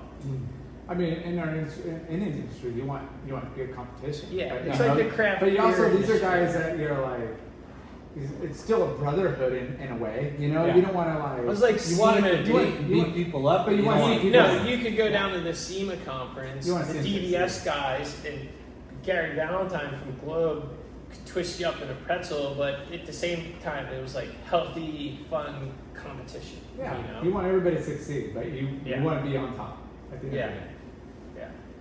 Yeah, because so Electric Run. The Electric Run was like, you know, it was funny because I had so many guys from Arnette going, well, you never do the same thing, and it's a different era, and times are changing, and this and that, and we didn't hire anyone from Electric or from Arnette to start Electric. Like the only person we hired, we were like, I'm like Juan Ashton. I'm like, we're gonna hire Juan for sure. Scott Bouchard, which was one of my main marketing guys for Arnette. Nice. We're like, we're gonna hire Butchie.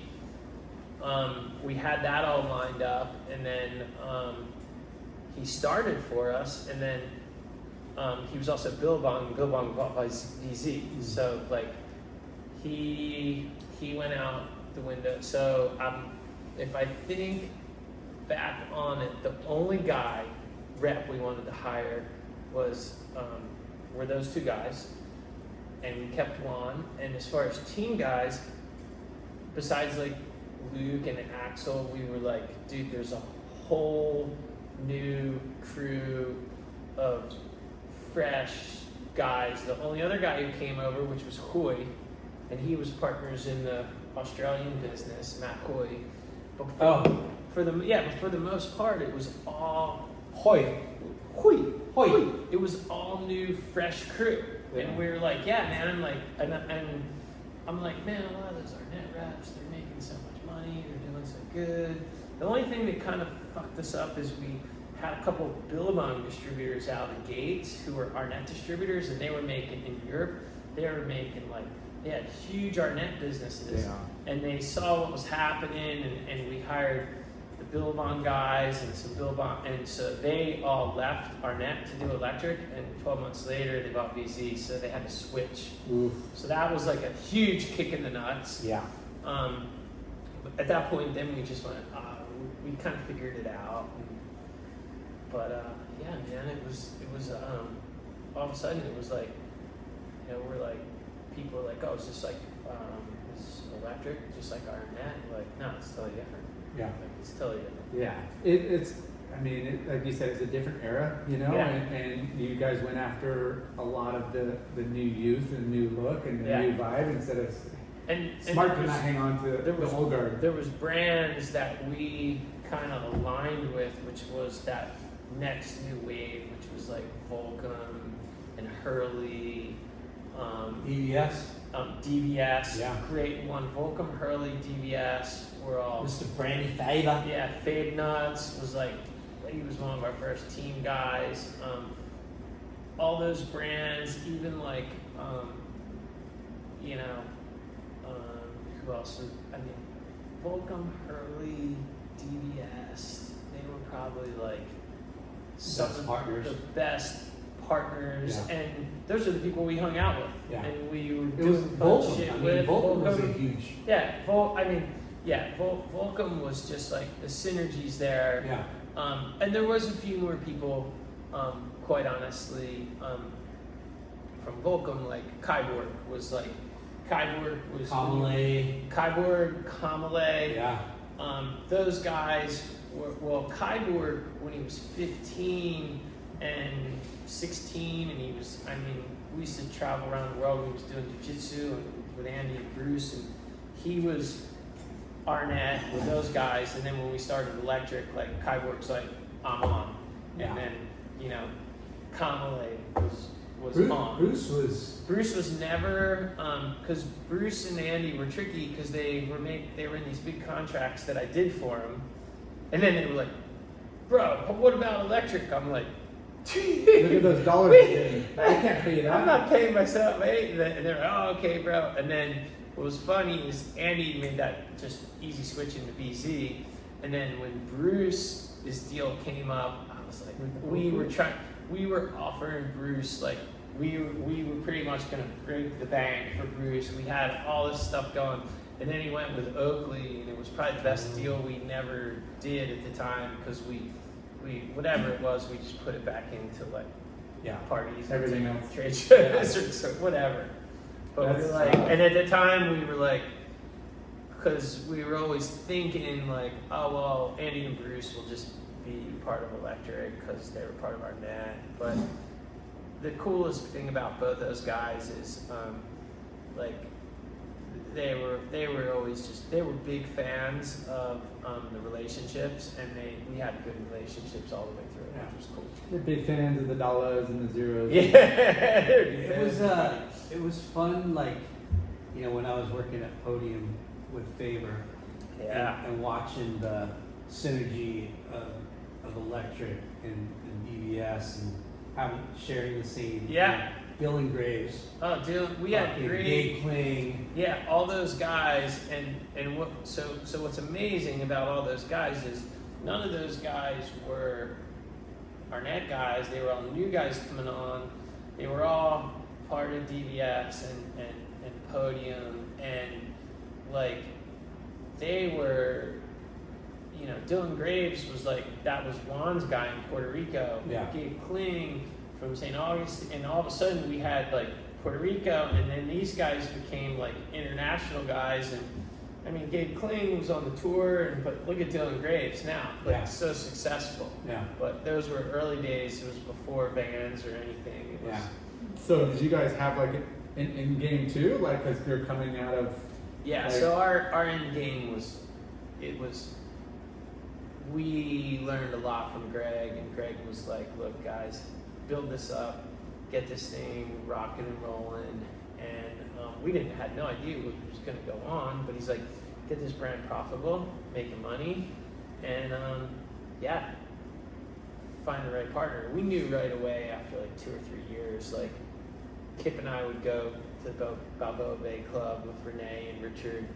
We'd go have a nice lunch, and you know, Wooly coming up, hey Bird, we want to get together with you guys, see how you're doing, like, you know, we got a lot of, you know, let's see what's going on. See if we can work something out. Yeah, Help you Renee guys would out. be like, so hey, what's your guys' revenues? I'd be like, we're private, Renee.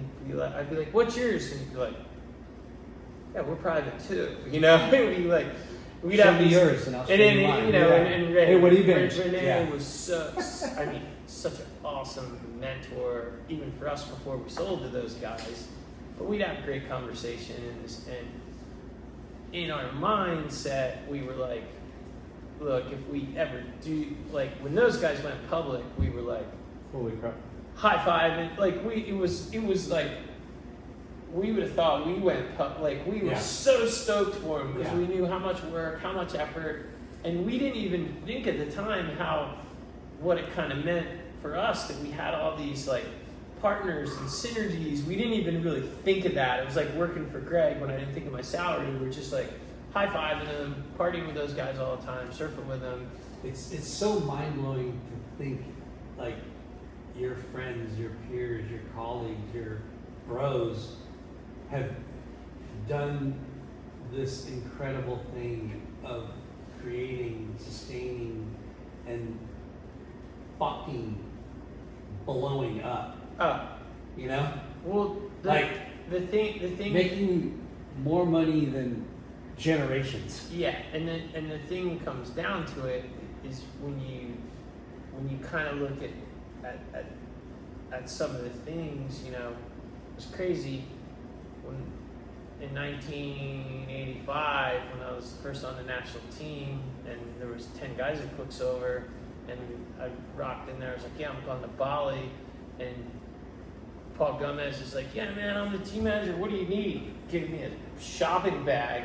And Danny Clark's like, hey, take some board bags from ProLite. And there's guys like, yeah, bro. Yeah. And like, yeah, when you get back, we'll see. And I was like, those two guys, you know, went on to Quicksilver, Volcom, and Hurley, and whatever. And I'm still, you know, I could probably call them right now, and I still do every once in a while. Like if you text them or call them, probably not as often as I should, but they'll be like, bro, what's going on? Yeah. You know, and it's just gets back to those roots and those relationships, which came from 80s to 90s to 2000s, and nobody. And we're surfers. Yeah. Dude, the funny, you know what the best thing that Richard Wilcott used to say, and we'd be on the east, we'd be in these crazy places or whatever, and he'd have his team, I'd have my team, and he'd go, we're surfers. That's what we do. We're surfers. And I was just like, yeah, that's it, man. We're surfers. Yeah. That's first and foremost. We're surfers. Yeah. We're out here surfing. Yeah. Simplify life and simplify the work. So, sorry, go back to... So Volcom gets... goes public. Now they got money. They got all this trying to live into the hood. Yeah, they have all this money. And we're like, oh, wow. And I was like, ooh, okay. And then Nixon, who I was on, you know, two of my closest friends from the early days when I was at Arnette was, and they're still two of my closest friends in the world, was Andy Latz and Chad Denena. And Andy Latz was his kind of trek through Burton was almost like parallel with my trek through Arnette. Yeah. And we hired all these Burton guys, and I'd end up in Burlington, and Andy was in charge of all the production and hard goods and stuff, whatever. Not stuff, mostly board boots and bindings. He was an engineer from Columbia, but I would hang out with Andy and party with Andy and got to know him really well during those years. And then Chad Denena was our ad rep at Transworld, so I got to know both those guys really well. One of the trips I went to Cabo with, Andy Latz came, I think Big C came. Heck, we had like some crazy trips, but those guys, the Nixon guys from that era, and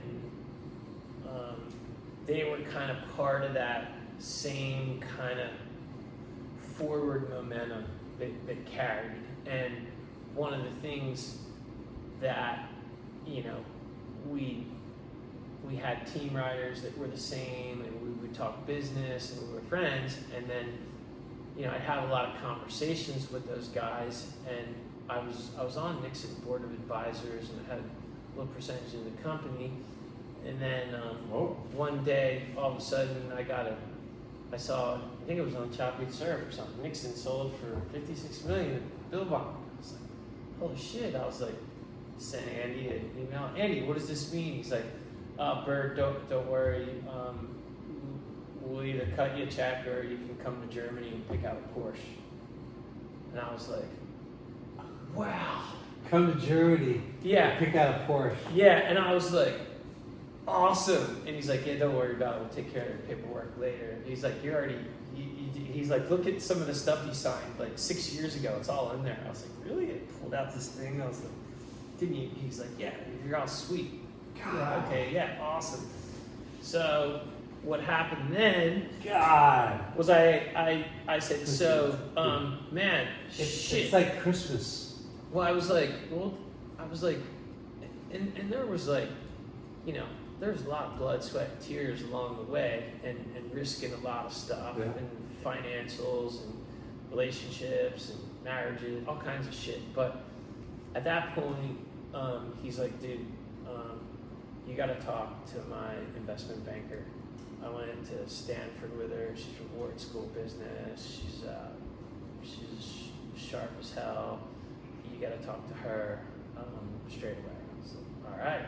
Called her up, and I remember when I first met with her, and she's like, yeah, Andy said we should hook up. I want to see where you guys are at and check out your deal and see how we can help you, whatever. And I remember she's like, do you know these podium guys? And I was like, yeah, these guys are really good. She's like, man, I've been trying to get a hold of them, and they won't return my emails, they won't return my phone calls. Wow. Like, I think, you know, like, I can help them out. I was like, really? I remember, like, let me call this guy. Like, calling the boys, and they were just like, No way. I was like, I remember one night, I remember seeing Tim down, and I was like, bro, dude, gotta call this girl. Like, what are you doing? It's like, and I remember a couple years later, they're like, fuck. Yeah. Anyway, long story short, we spent, as soon as Nixon sold, I spent about 2 years with this investment bank.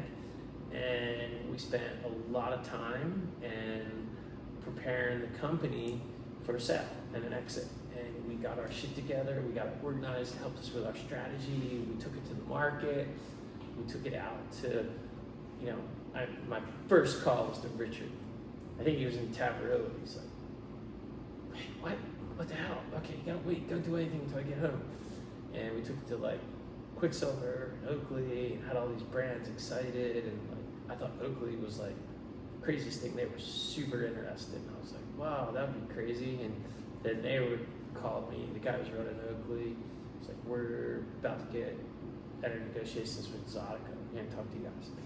And then I remember Bob McKnight at Bernard running the company. And like Bernard was jerking around with us. And I remember seeing him at SEMA, and I was like, had a few drinks. I was like, Bernard, what the hell, dude? You're not answering any emails. We sent you this killer thing, and he was like super cocky, and I was like, fuck. Is that common for like those type of guys? Super common. Like those guys that kind of pry into your inners Well, and you know, to kind of look at your books. The thing is like, the smartest companies usually can remove their ego, which is like guys like Wooly were great at doing. His dad was a great mentor. And no matter how rock and roll you are, how much money you're making, or where you're at, like that's when you need some good guidance, investment bankers, people talking to you, whatever. Yeah. And so we quickly went through this list of crew, and then we couldn't agree with Volcom, and there was like some stuff going on, and Willie's like, he's like, dude, we got to go to the Bay Club and have lunch. I'm pissed. And like we went and talked, and I was like, came back to my crew, and I was like, dude, we got to figure this out. And we like did. And Willie was like, his thing was like, well, dude, that's the way we figure shit out. We just go talk, or we figure it out, you know. And so that was one of the things you see in business a lot of times. People have such ego, or they're so caught up in their company, or they're so caught up in their shit. It could just be a conversation. And now it gets worse with emails and texts and social media. And like, dude, the easiest thing is to pick up the phone, and then it's even better when you do it in person. So that was something like we sorted it out, we got it going, and that part of being Volcom was like, again, a whole new learning experience. We went through the crazy freaking global financial crisis, and then we kept going, and like it ended up being awesome. So it was great. What year into Arnette's life? Arnette. Electric. So electric started in 2000, around 2005. We started preparing it for sale. So all to like 2005 and 6, getting everything kind of really tightened up, and we took it to market in June of 2000. What was your sales? We were on track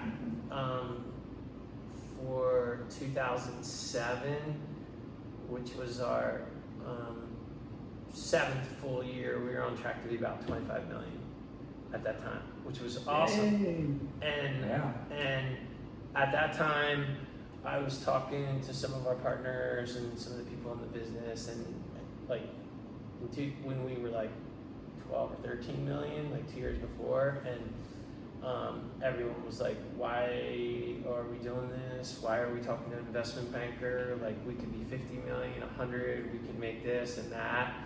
And I had I had a buddy who I started Peligroso with, who was a commercial real estate guy, and I was on a lot of surf trips with him and asking him what was going on. He's like, dude, there's gonna be a crash, like shit's, and I was like, I remember going, all right, this was like 2 years before it happened, so we sold. The deal closed. We started in June of 2007, and by the time we weeded through everything and did all the due diligence, like they had big Latham and Watkins and Deloitte, and then we had all these guys, and I think some of the time, like Willie's like, I can't believe your margins are so strong. I can't believe your days sales outstanding, which is your collections are so like we ran that shit. I go, dude, we're running it like you do. It's reverse model. It's fucking party in the front, business in the back. This is as tight as you'll fucking see a company. And when we sold it, it was we closed in January 2008, and in the last 3 months, it was Volcom was at like 52 when we started their stock, and by the time when they bought it, it was at like 26, so it was gone down, and then in 2008, went on the Volcom trip to Tabarua. First time I went on a Volcom trip, and Danny Clark was on it. We had like some epic crew, and that was when the stock market like went like in half. I remember it too. I remember as clear as day. You went out through the doggy door. Dude, we're sitting there, we were surfing all day, and it was like, fuck. DK's like, a glass of wine, and he's like, yeah, Willie, I've seen this happen in the 80s. It'll happen now, we'll be fine. We'll come out of it just good. Yeah. And Mr. Zen. 2 or 3 years later, they were back on, and instead of going public for however much that they sold the company to Caring for like 600 million.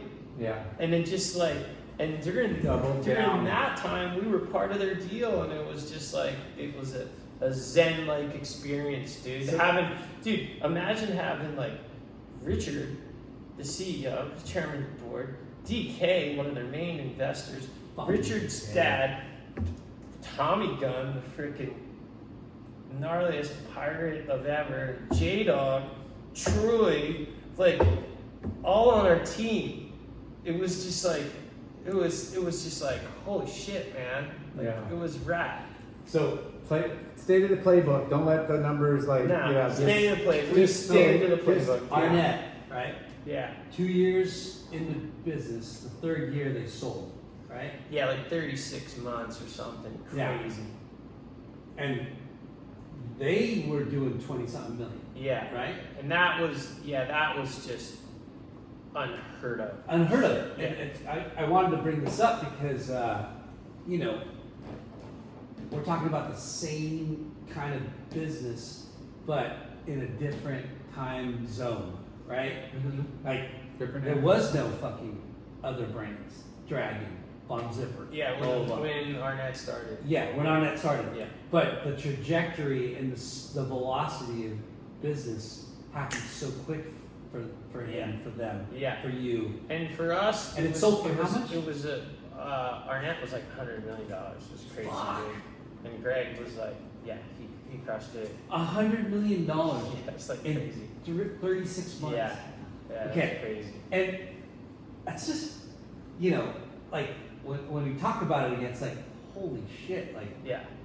that was like a rocket ship ride, right? It was a train, and Greg used to say, let's just keep this thing on the tracks. You know? And then your company, Electric, Yeah. your 7th year, Yeah. right? Yeah. In your 7th year, We hit about the same sales.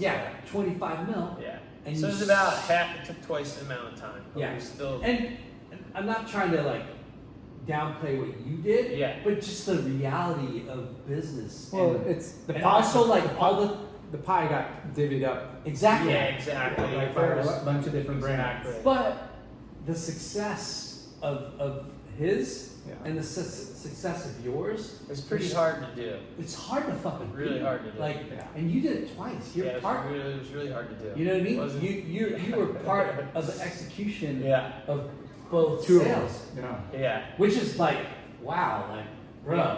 And all during that time too, like we were doing shit like, I mean, we were Fun at shit. Electric. We were doing fun. We kept a lot of fun shit going. Most of it we did. We were part of SEMA, and like Dick Baker kind of recruited me. I mean, that all started how we got into SEMA was it's infamous, and you were right there in the middle of it. There's videos of it, but Cabo? it was a Cabo Yeah. Lakers game, Uh-huh. and I think Lyndon Carter, Mike Carter worked for us and somebody else. Valentine.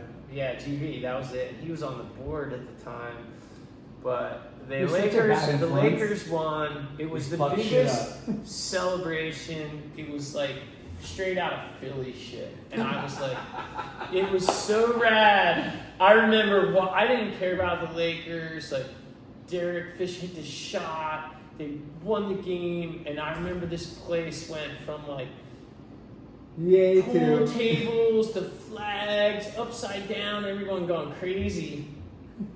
And I was like, wow, that was the best night. And then I remember like about 4 or 5 days later, I had a call from Dick Baker. He's like, Bird, we got a little bit of problem. Like, we think Electric could be helping SEMA, and we're trying to help you guys. But we have video of Lyndon and Mike Carter and Gary Valentine as like the 3 primary suspects. The bill is $10,000 that SEMA's getting, which is really light. The bill should be like $50, but it's Mexico, so you guys have to put in like We started 30. live. You guys got to put in like $3,300 if you want to stay a member of SEMA. And I was like, Bro, it was I was fun. out of pocket for that. Well, it's crazy. So Fucking DBS didn't Kip bail me out at all. goes like this. He's like, I don't know if he was there for that. So I told him. He's like, oh, okay. He's like, how much is it? I'm like, $3,300. He's like, oh, okay, no worries. He goes, who? What is it? I go, yeah, they got some. I go, it's funny because. So you got a couple And they of got some video of Carter and whatever. He was like, yeah, just fucking cut a check. I was like, yeah, no worries. So we cut a shit didn't check. work for them, But Lyndon. dude, we that was like, so we used to have a slush fund for cleanup. Yeah. It's like Mr. Wolf from the Gotta always have Hey, that was my Pulp first. Fiction. You gotta always That have was my that first black like account. event for Podium as sales. Yeah. But we had an account for that. We had one time we destroyed like 3 vans in Mexico. Oh, I heard Early about days this. of I Electric. heard And the I called up. infamous. Yeah, I called up our guy and he's like, okay, how bad is it? I go, it's pretty bad. There's like 2 that have no upholstery, no spray paint all over, no windows. Like I think they might be totaled. And he's like, all right, do you have anyone in the company who didn't go down to the meeting? And I was like, yeah, well there's like 4 or 5 people, but they're all, some girls are working and they don't want to go. And he's like, okay, they have to drive the vans back to the place, and just drop them off and don't answer any calls, don't answer anything. And then once you get a letter, just send it all to me and we'll clean it up. I was like, all right.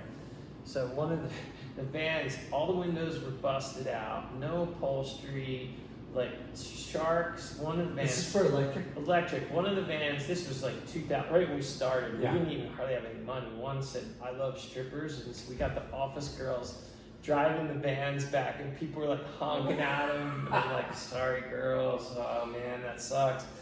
And we I heard ended up, Jack Morrissey almost died. yeah, Food poisoning. Morrissey was there, Luke Stebbin was there, Mike Todd was there. We ended up settling with the guys. Did you guys have to buy the vans? Yeah, well, we didn't. We settled with them, but it probably cost us like 20 grand. We had to like basically buy 2 vans, which they totaled, insurance paid. But our lawyer was like Mr. Wolf, like took care of it. Yeah. Same thing with SEMA. Like we're hey Dick, sorry. We'll I wish I get was involved. working Like for electric back then.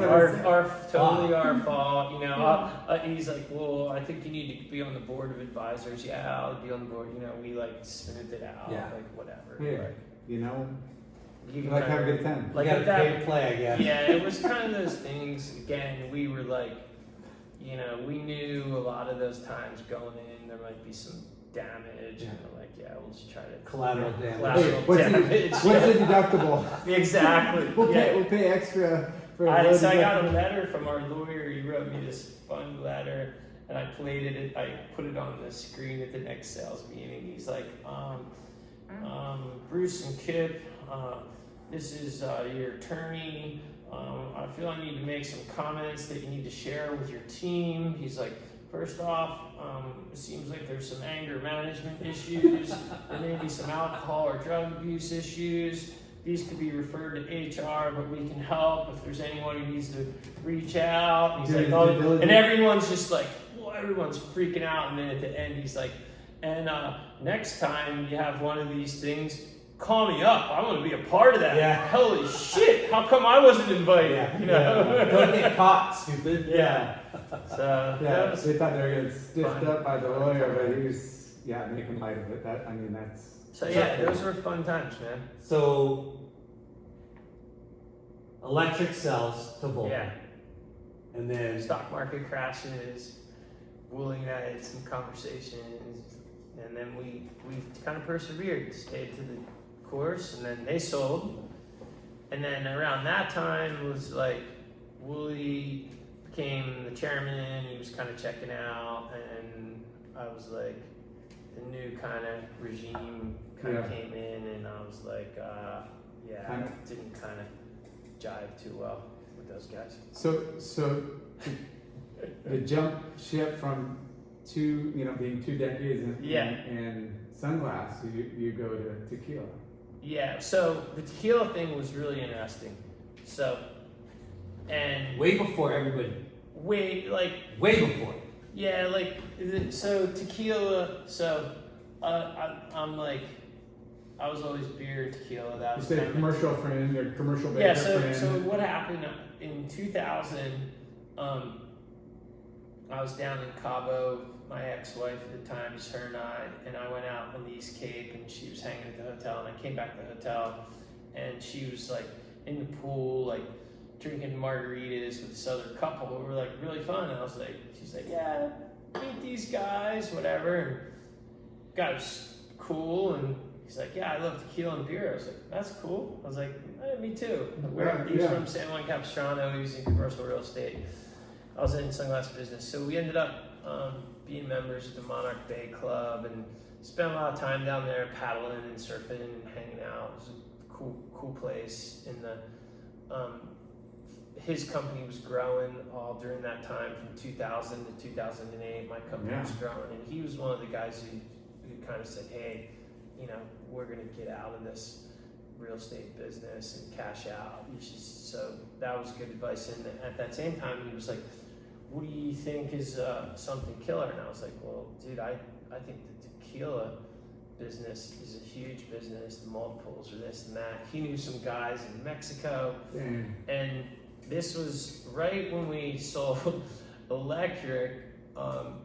you know, a month later, and we'd been hanging out at the Monarch Bay Club with Carl and Alette, who owns Kettle One, the distribution. It's been in his family forever. And he knew we liked tequila and beer, and he liked vodka. And through some mutual guys, we ended up going down to Guadalajara to meet the Gonzalez family. And the Gonzalez family is the Don Julio family. And the Gonzalez brothers, their dad is Don Julio. Wow. So it was a full mafiosa style cartel meeting, and we went down, and I was freshly cashed out, and he was, and through some guys we went down, we had this long lunch, and tasted their tequila, and told them what we were into, and everything else, and we were kind of like, theirs was high end, and we were like, it was whatever, and at the end of the meeting, I was like, hey, I told him some crazy stories about Cabo, and I was like, dude, I've been going to Mexico forever, and it's always hard to get good tequila, and if we could find Don Julio, we were never Cuervo guys, we were always Don Julio. And I was like, hey, is your dad around? And they're like, yeah. The Don Julio.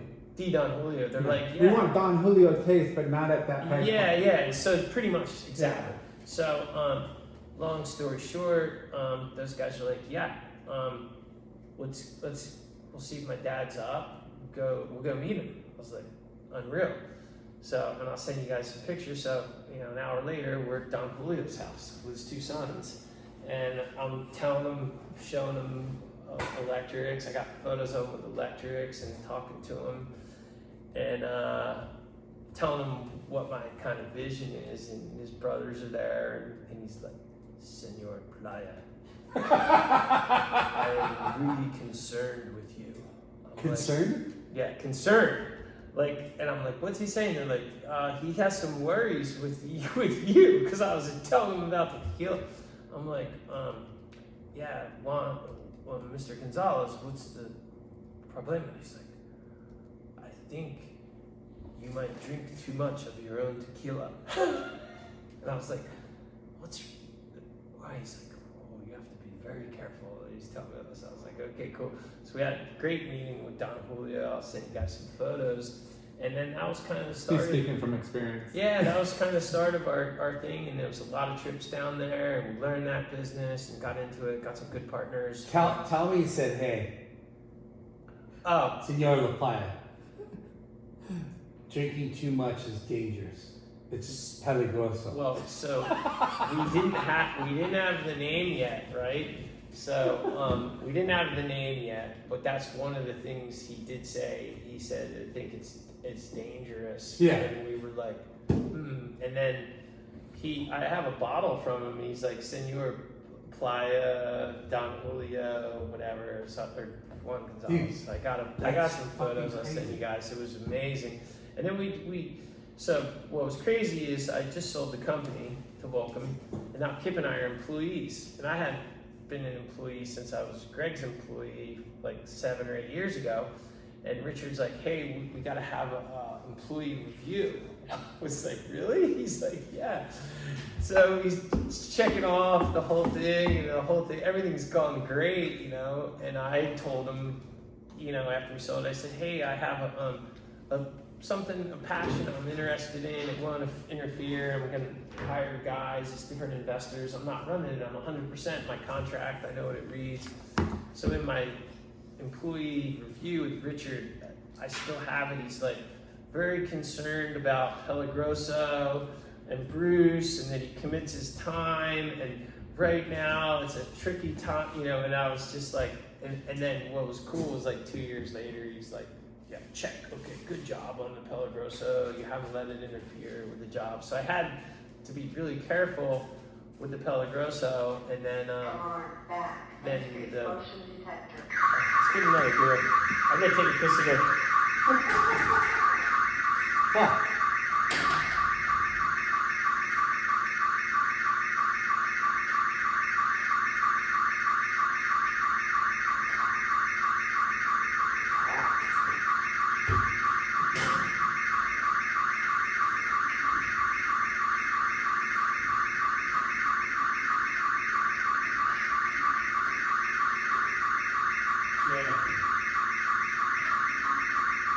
bro. We're still here. What do you do? Hello? Alarm back entry door. Alarm back entry. Hello? Motion detector.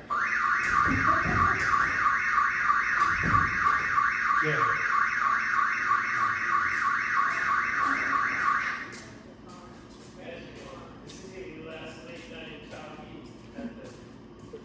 We're gonna get arrested. You just cut it off? Okay. Sorry, bro. At least you're not gonna get wheel for any damages. We're almost done. Yeah, let's wrap this up, man. Stop telling us good stories, dude. I'm sorry, dude.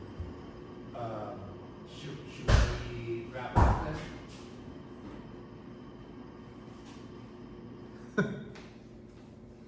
Do we drink all the beers? Yeah. That's great. Nice to try a non-alcoholic. Alright. Jeez. Good? Thanks, bro. No, get the hell out of my kitchen. Weird now, it just keeps goes off every once in a while.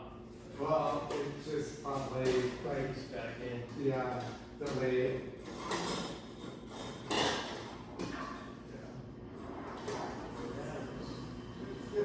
Jeez, It's good. yeah, It's kind of funny. I love that that's happening though, you know? yeah. Let's finish it off. How long have you been doing it for? 3 something. 3 hours. What? How long? This is our first. 3 hours and something. Are you kidding me? No. It's been on for 3 hours. Yeah. No way. 3 hours and 26. Are you shitting me? Yeah. No way. Dude, that's gonna be a tough edit. No, there's no edit. No, it's only. Fuck, man. People gotta suffer through it. That's alright. We're killing it. Alright, let's wrap it up. Okay. You were just talking about. Be careful with the Peligroso, and then Alarm back. It's too good, dude. Okay. Okay, so here, get it started. I'll wrap this up. Peligroso. So, the Peligroso thing was super cool. It was a new category. Learned a lot about a new business, which was kind of the spirit beverage world. And Did you see other people doing it? no, and what's It's it? like it's kind of like the thing now. We were again, you know, a little bit ahead of the curve at the Way time. ahead. We, Greg Long, Rusty Long, Mark Healy, they were all partners. We Yeah. partnered with the Big Wave World Tour before they sold to the WSL. We sponsored the Totos contest. Gary Linden was making agave boards for us. This was all before like Corvo and you know, Yeah. I heard Randy and like those guys just kind of like we kind of did a nice little playbook for that. Yeah. We sold it to Diageo, which was cool, but with that it was tricky because I was actually running electric during the time that was going on, and I wish I could have been actually putting time into hands-on running Peligroso and put the right, you know, not the right people, but maybe additional people in place and some other stuff. But it ended up being a great time, great learning experience. We, you know, for the most part, got the money back for the investment, and yeah, it was fun. It was super cool. So you started it, and then how long did We started it in I think 2009. We launched it in 2010. We sold it like 3 years later to Diageo, which is, you know, the largest liquor company in the world. They own Ciroc, Kettle One, and so many brands. What were the challenges in that market? Was it like the distribution? That market's challenges are cash flow is huge. Yeah. It's a huge pay to play. You got to have a lot of resources. Like we started with, you know, $1 million and Casamigos, George Clooney started with 20. And we were like right there thinking, oh, we're gonna kill these guys. We raised another $1 million, they raised 20 million. And they sold for $1 billion. We sold for 12 million. And it was like, I knew the revenue multiples were like 10 or 12 times. So I was like, oh man, if I could build this up to 25 million, like electric could be worth 250 million. So, but it would have took a huge amount of money. And at the time I was still trying to run electric. I was going through a separation, a divorce. So it was just like a little bit too much on my plate at that time to focus on it. And so what was your nut of starting a business? $1 $1 million. million. And you sold for 12? Yeah, but we had debt and like we put in Raise extra we put capital. in a lot of money, personal money and loans and all kinds of stuff. So at the end of the day, like we got out of it, like kind of like with our shirts on our backs still, that kind of stuff, which was cool. I did a consulting agreement with him for 3 years, which was awesome, and that kind of led into the Depactus thing, which was a whole nother brand in a whole different category, and we had some great stuff, some great momentum, and again, I think the Depactus thing was probably a little bit ahead of its time as well. Way ahead of its time. Way ahead of its because, time, dude. I mean, if you really think about it, it's a bunch of brands now that are successsilver. Oh yeah. that It's that adventure, travel. It's like, because we kind of saw what Quicksilver's doing with Waterman, and we're like, God, that's a water. It just sounds old and old school, and we're like, there's a new group of kids who are diving, and they're surfing, and they're fishing, and they're like they're out in nature, and they're adventure and travel, and they don't necessarily care so much about contests, but they like the travel, performance, and there's all these kind of factors that we had going.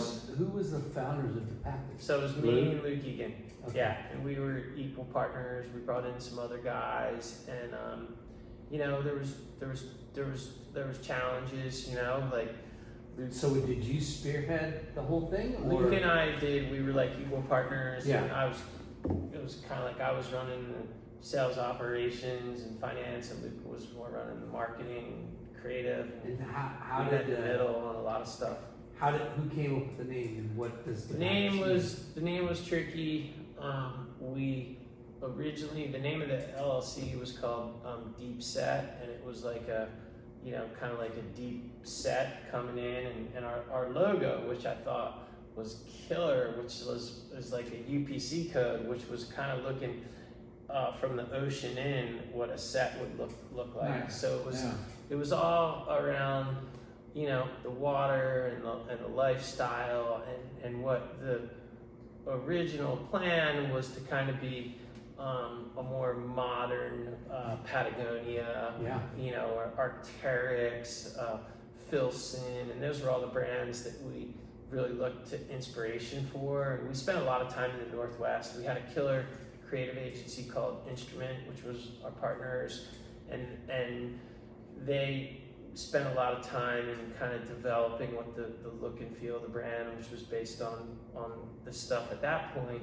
Luke and I, after having really successful runs at Electric and Billabong and stuff, where we were just kind of like, hey, we can wear what we want to be our own bosses and stuff. So it was cool, and we had some great people. Lawrence Quigley was doing all of our board shorts and all of our technical stuff. My wife came from Nixon, and she was real involved in a lot of the creative and production. Tom Reese from Volcom. So we had like a great crew. We had some great athletes, it was there's just challenges, and well, it's crazy because we talk about all the successes, right? And it's awesome to talk about successes, but there's no shame in creating something Yeah. that had fucking potential. Yeah. But it didn't work. You know, And- like whatever that and means. you're not Timing and you're money not and so you're not gonna have successes without failures. Yeah. And a lot of times, any time you're personally moving forward or in business or your life, whatever, and I remember Brad Gerlach's been coaching my son now, Max Beach, for 4, 5, 6 years, and a lot of times he would see his clips or see his videos and he goes, "Whoa, you aren't gonna, you're not gonna perform at a higher level and get better unless you fall, and unless you start doing stuff that you're not going to make, and it's not conservative. So like to get better, you can't always be worried about how you look or Yeah, you what have to other know what people that think. Like failing or falling yeah, feels you're like. gonna have to fail and fall to kind of progress It's like going out in big waves and then you got to take a couple Oh, on the yeah, head yeah. and you're like, you know, it's not shit, that bad. right? Yeah, and then come back and go, yeah, hopefully I'm still alive. So, but the Depactus thing was, it was challenging. It was for me personally, the apparel business, again, it's a very different business from eyewear or fashion accessories, and very different from beverages or that other business. Yeah. But I'm like, yeah, we had a crack at it and whatever. No big Yeah. deal. Yeah. But it's crazy because, that is such a different category. And there's so much more fucking work to it. Yeah. Fast fashion. But you also got to have your core and your logo's got to sell, and there's so many movements to clothing. Like, Yeah, I mean, sunglasses and tequila, it's a product that, Everybody wants. and but you're like kind of pigeonholed in a good way Yeah. of making a certain thing. Yeah. Where clothing, it's like, oh, you have the right board short. Yeah, there's so many You have the right sizes fucking and watch shirt. You have the lanes. right chino. And You have that was The one- shelf life isn't the same that was except for one some of the, perennial stuff. one of but the yeah. things like that from the sunglasses, it drew me into the tequila. It was like, wait, we can make basically 4 blends or 4 three. models. We can make Blanco, we can make Reposado and Anejo. 3. Basically 3 SKUs. Well, Yeah. 750, we could do them in 375s or 50s. So Now you're at the end of the 6, day, 8, you're yeah. at 9. 9 Yeah. SKUs. Total. That's it. That's all you need. Oh, we did a cinnamon, so now you're at 12. That's it. It's Yeah. the same consistency, the same everything. There's not sizes, Count there's fill, no baby. seasons. It's like, talk about count fill. And sunglasses was a little bit similar to that. And you could have your kind of cash cows and your design matrix and just go, hey, you don't need to have hundreds or thousands of SKUs. You can just rely on some solid stuff. Less is more. Yeah. Less is more. Less great. is more. Yeah. So I like more. And more. after the practice, you got into consulting. So after You're a mortgage? No, guy? so after the I don't know. I have my mortgage license. That was like, a lot of my buddies, super successful real estate guys, and I never could see myself as a real estate guy. There's great guys in San Clemente, and a lot of my good friends are real estate guys, and they're crushing it. But I've just never been that real estate guy. I've been more of a brand guy, and so for me, after that, I kind of I did 2 things. I got my mortgage license, and I ended up just doing mortgages for families and friends and people on the side, and made a little bit of cash there. But more than anything, I couldn't. It was weird. I was never really passionate about helping people with their credit and organizing their taxes and stuff like that. It was boring. It's a little personal. Yeah, and a lot of my friends. Like you didn't want to open up your books to people within your industry. And I've had some people who I've done mortgages for, who were just like, dude, I trust you. get me this house, get me this refi, and I like made it work for him, and it was killer. But at the end of the day, I was always more of a brand guy, and so, over the past 4 or 5 years, I've been involved with some. What the hell is that noise? I get some. I think it's a dishwasher. It can't be dishwasher. AC, Yeah. ice machine. Anyway, I started doing consulting, and some of the brands I worked with have been great, like Darren Magical, who Yeah. in the Volcom rep. He has a brand called Eyewear Shelters, and You gotta get one of those. instrumental in helping him build his business plan with his product, helping him do his go fund, his Kickstarter, raising all the money, and I love doing that because it's a great product and I love it. And there's been a couple other brands I've been involved with. Zonar, because they're with the swimwear brand, State of Ethos, old filmer Dustin Humphreys, involved with helping him. And I don't like all those people who are doing or did those brands are super creative and passionate and like awesome guys and girls. So it was fun doing those projects, and and now I'm kind of like been working on another project for about 2 years, which is a non-alcoholic beer company. so like Nice. that's always been. You get soft on us? No, it's funny Just about kidding. that. What's it called? We don't have actually, the name isn't out yet. We have the name of the LLC, which is just an LLC to open the bank account and kind of do the things. We have a brewing partner who helped us brew the first batch, which is basically what you call proof of concept, or 6 months out before we go to market, which is Del Hunt in San Clemente. And they're just like great guys, making great beer. And we kind of brought it to them, and they're like, yeah, let's see how it goes, and we contract out to you guys and see how it goes. So we're early stages now. I brought something for you guys to try. Yeah. And look, I love beer, and but for us, it was just something that, like, hey, maybe you're training, maybe your wife says you need to get in shape, maybe you're a designated driver, maybe you guys just can't drink, but it's a market that I think is it's a big market out there. So something we're kind of Well, if it's as successful as like all the diet like drinks and soda, which is like bigger than, which is NA, all that stuff. Yeah. which is bigger than like almost the regular market. Yeah. So there is a niche out there for that. Yeah. I mean, I think that's awesome.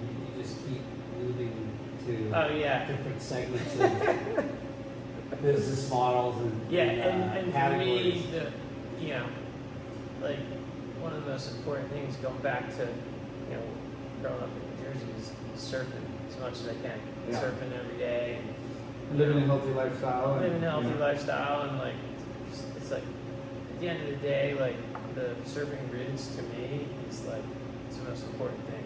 Yeah. So when is this beverage company launching? It'll probably be about 6 months from now, so like May, June next year. Awesome. Get going. There's no name for it yet. No name for it yet. It's totally underground. But we will be the first. Yeah. Somebody wants to launch Yeah. it, yeah. We have a code name. The name of our LLC is Volume Brewing Company LLC, but that's not going to be the name of the beer. That's kind of been our code name because we don't want that the actual name to get out too early. We got a lot of things to put in place before we're ready, but something we've been working on for a couple of years. Yeah, now, exciting. which is cool. Yeah. Super cool. Look at this guy. He's always on to something. Man. Yeah, trying, man. Like, Well, Late Night and Chalky over here, we definitely like. you guys could to be drink. brand ambassadors. We could we could be a sponsor. There's all kinds of cool shit we can do. Yeah. Well, that's the next question. No, I'm gonna have to have some alcohol on that though. No, you could do. There's all kinds of stuff you could do. At some point, there's potential to maybe THC and Well, I cannabis, mean, but that's a whole other ball wax. I mean, going back to earlier in our interview, it's like, yeah, we're surfers. It's like That's beers what we and do. tequila. Like, We're I mean, surfers. that's kind of like your Yeah. go-to. Yeah. You know, like yeah, everything else is good, but Yeah. not not the go-to. Yeah. The go-to is tequila. Yeah, and Beer. and when you're surfing and you're surfing with your friends or your family, or you have a good session, there's nothing better than having a nice cold beer or tequila with your friends. It's Yeah. killer. So, Max is Max Lucas Beach. Yeah, that's what I said. up and coming Yeah. surfer. He was trained by the great Brad Brad Burlack, Yep. Wave Key. You were saying he just signed on with a couple people. Yeah, so he's more passionate about surfing than me. You know, he's has that same level of passion as Gurr. He's got a crew of his sparring partner with Wave Key is Tara Watanabe from Malibu, Yeah. and those guys have been competing together since they've been 10 or 11, and it's really fun to watch them progress. And for Max, it's like, it's tricky when you're in the industry and all this stuff, and I've always kind of wanted him to do it on his own and everything. And the best, I think, thing I was able to do with him is to make surfing fun and travel with him. And once he started getting to a certain level, I was like, or not even a level, but I was like, man, I don't want to be that little league dad. So Yeah. Dave Post, I started seeing him all the time, so I got the Postman to help him for a Awesome. few years, and that's when he kind of fell in love with surfing in Newport, 56th Street. I've learned how to surf Huntington better and better and better, which is kind of a prerequisite and things. And then I was watching Taro just progress, and I was like, damn, man, he's getting super good. And started talking to What his dad. secret sauce is he on? He's on the Gurr Wave Key program. So around, 2016, Gurr and I went surfing down Swami's one day and had a great day. And Gurr was like, yeah, I'm into it. So they've been working ever since. And the greatest thing about it is, and look, I don't know if he's going to, I think professional surfing is going to be his career. I don't know if it's going to be free surfing. I don't know if it's going to be teaching. I don't know if it's going to be competitive or whatever, but The love of it. the love of it, and getting to learn the technique from Brad, and and the relationships and the people. He's in France now, and he's kind of like embedded. He's hunkered down in Hasagor, where 20, 30 years ago I used to be hunkered down all the time. He's surfing great waves and meeting great friends. He's got a cool little crew called Silent Rock TV, which is a couple of dudes from Dana Point, Ian Gottrin and Colton Sullivan and Patrick O'Connor. These dudes are just like, they're all the same age. Kevin Scrivana, who's a longboard, and these guys are all surfing and having fun and traveling, and it's rad to see.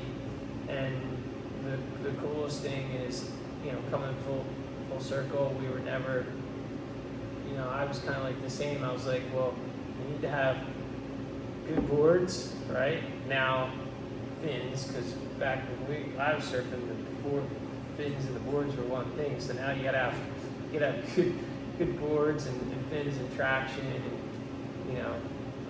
he's been with Timmy Patterson for the last 3 years or so, and that's just been amazing. Like the best, coolest thing ever to see him work on boards and progress, and FCS, and that was always his thing.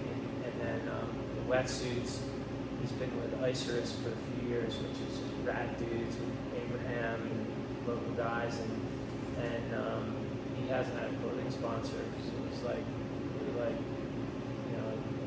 product. We got to go cool, boards, wetsuits, these other things, and then so recently it all kind of came together, and he signed up with work. which is awesome. Those guys are like, just love what they've been doing. Ryan Gitzel and Ryan Sirianni, back Faves, Meckling, Yeah. like just cool, bottom up And it's stuff. like a hometown brand for you guys. Hometown you know? Laguna. So he just signed with Work, which is huge. He just signed with Electric, which was like What? awesome. And How weird is that? well, I've been wearing Electric pretty much since forever because they've always made great glasses, and just kind of feel it's part of my DNA, no matter who owned it or who was running it. Yeah. And especially the last few months, they brought in some killer people. Eric Melberg's the marketing director, and Snowy's back, right? Randy Childress is in there, and Josh doing the sunglasses, and Carl and Keo. So they got this like, it's a killer vibe. So I was like super stoked to see him with Electric and with Rourke and with Timmy Patterson and Isurus, like all local brands. Yeah. Which is rad, because nowadays, there's so many corporate and bigger things. Yeah. And it was like, Well, they appreciate who you are and what you contribute to the community outside of just ripping and being Yeah. an exposure to the brand. When you Yeah. have that local community connection, it's huge, and I think that's kind of lost in our industry a little Yeah. bit. Like that kind of core feeling. It is for sure. And one of the things I've always told Max is like, dude, like, do what you want, hang out with, he's kind of carved his own path, which is cool to watch. And it's cool. And like, for me, I'm stoked because like I ride Timmy Patterson's, I wear Isurus sweatsuits, I wear Electric, and I'm like, I love the product, and now he's got deals with those guys, which is cool. Yeah. Well, that, and he gets to travel and kind of live the life that Yeah. you live, and that's kind of the most important, because it's like, man, we're so fortunate, like, we're able to do the traveling and go see the world. Yeah. Yeah. And those kind of things, like, you can't put a price tag on them, man. Yeah. And like, even though here we're full circle, Yeah. we're talking about history and doing stuff, but that's part of it. You guys have kids and board riders is so rad, and the communities, the surf shops, like to me those things, like surf shops being the pillars, the surf contests, whether they're NSSA, board riders, whatever, like all that kind of stuff is just like Lars said it a couple times. It's like, it's one thing for you to enjoy the ride, yeah. but for your offspring to enjoy the same ride is Yeah. more Oh yeah. satisfying. It's like it's more great. gratifying. It's like, Yeah. whoa. Well, you could kind of, try to expose them and get them, kind of the mindset. But I mean, as you know, surfing's a hell of a drug, and it's like so addicting, Yeah. and it doesn't take much, a couple of surf trips, a couple good experiences, apparel, this and that, and all of a sudden you're like, this is what I want to do. Yeah. Sign me up. Any wave pool experiences? For me, Yeah. it's funny. I was thinking about that the other day.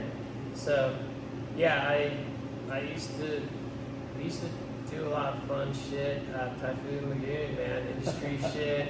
Greg used to rent it out. Arnette for the night. Like, Gothard and I would we had body surf as far as we could to hit our noses on the thing. So So freaking scrape the yes, belly. so I had some fun times there.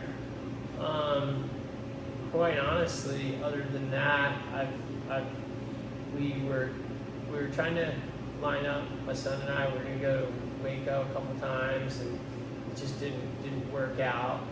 And he's never surfed a wave pool ever either. And he's Come on, Dad, let's go. Let's go. his air game is gnarly, and like hasn't been practiced in a wave pool. And then, obviously Slater's is kind of like the Tabarua or the ball face. So I think I gotta get Yeah. figure out how to get up there and get onto that. You got to do that. Yeah. 'Cause we've experienced it a couple times. Yeah. You've done a lot, but yeah. I want to talk to Aaron Pye, and I was thinking like it'd be cool to go up there with the HSS guys, but they all surf so good. Like I don't know if You you'd got to ever go wave. with a crew that. I might have to go with a couple of like snowboarders or something. That in between the like, That's you know, smart play. Yeah. 9 kids and the 15 grandkids, it's not a lot of waves left Those over. guys are, Yeah. I mean, they're all ripping so hard up Yeah, there. you definitely want to go with like, okay, lawyer, doctor, okay, yeah. On one of those old, like, professional 50-year plus guy trips, but You know what? a It lot of doesn't those guys are matter. ripping too. I've seen guys that could barely catch a wave and they just go straight and they make the whole wave. And then I've seen pros that, you know, like it's kind of just luck of the draw. Like it's you want to. But you gotta stack the cards to your favorite. And now there's all this new rad shit going on, Yeah. which is cool. So, yeah, I get out in the wave pool. For me, it's riding the bike down the lowers and ripping out there over the Patterson, Tweeney, and catching a couple waves. I'm just like Elbows to elbows. for free. And I So don't even- Patterson's what you're riding? I've always I started riding Timmy's like first time I went to Tabaroo with him was just 20-something years ago, and love his boards. I have a few Christensen's. Chris Christensen is one of my Nice. good buddies, and got a couple of his boards that I'll pull out for different occasions.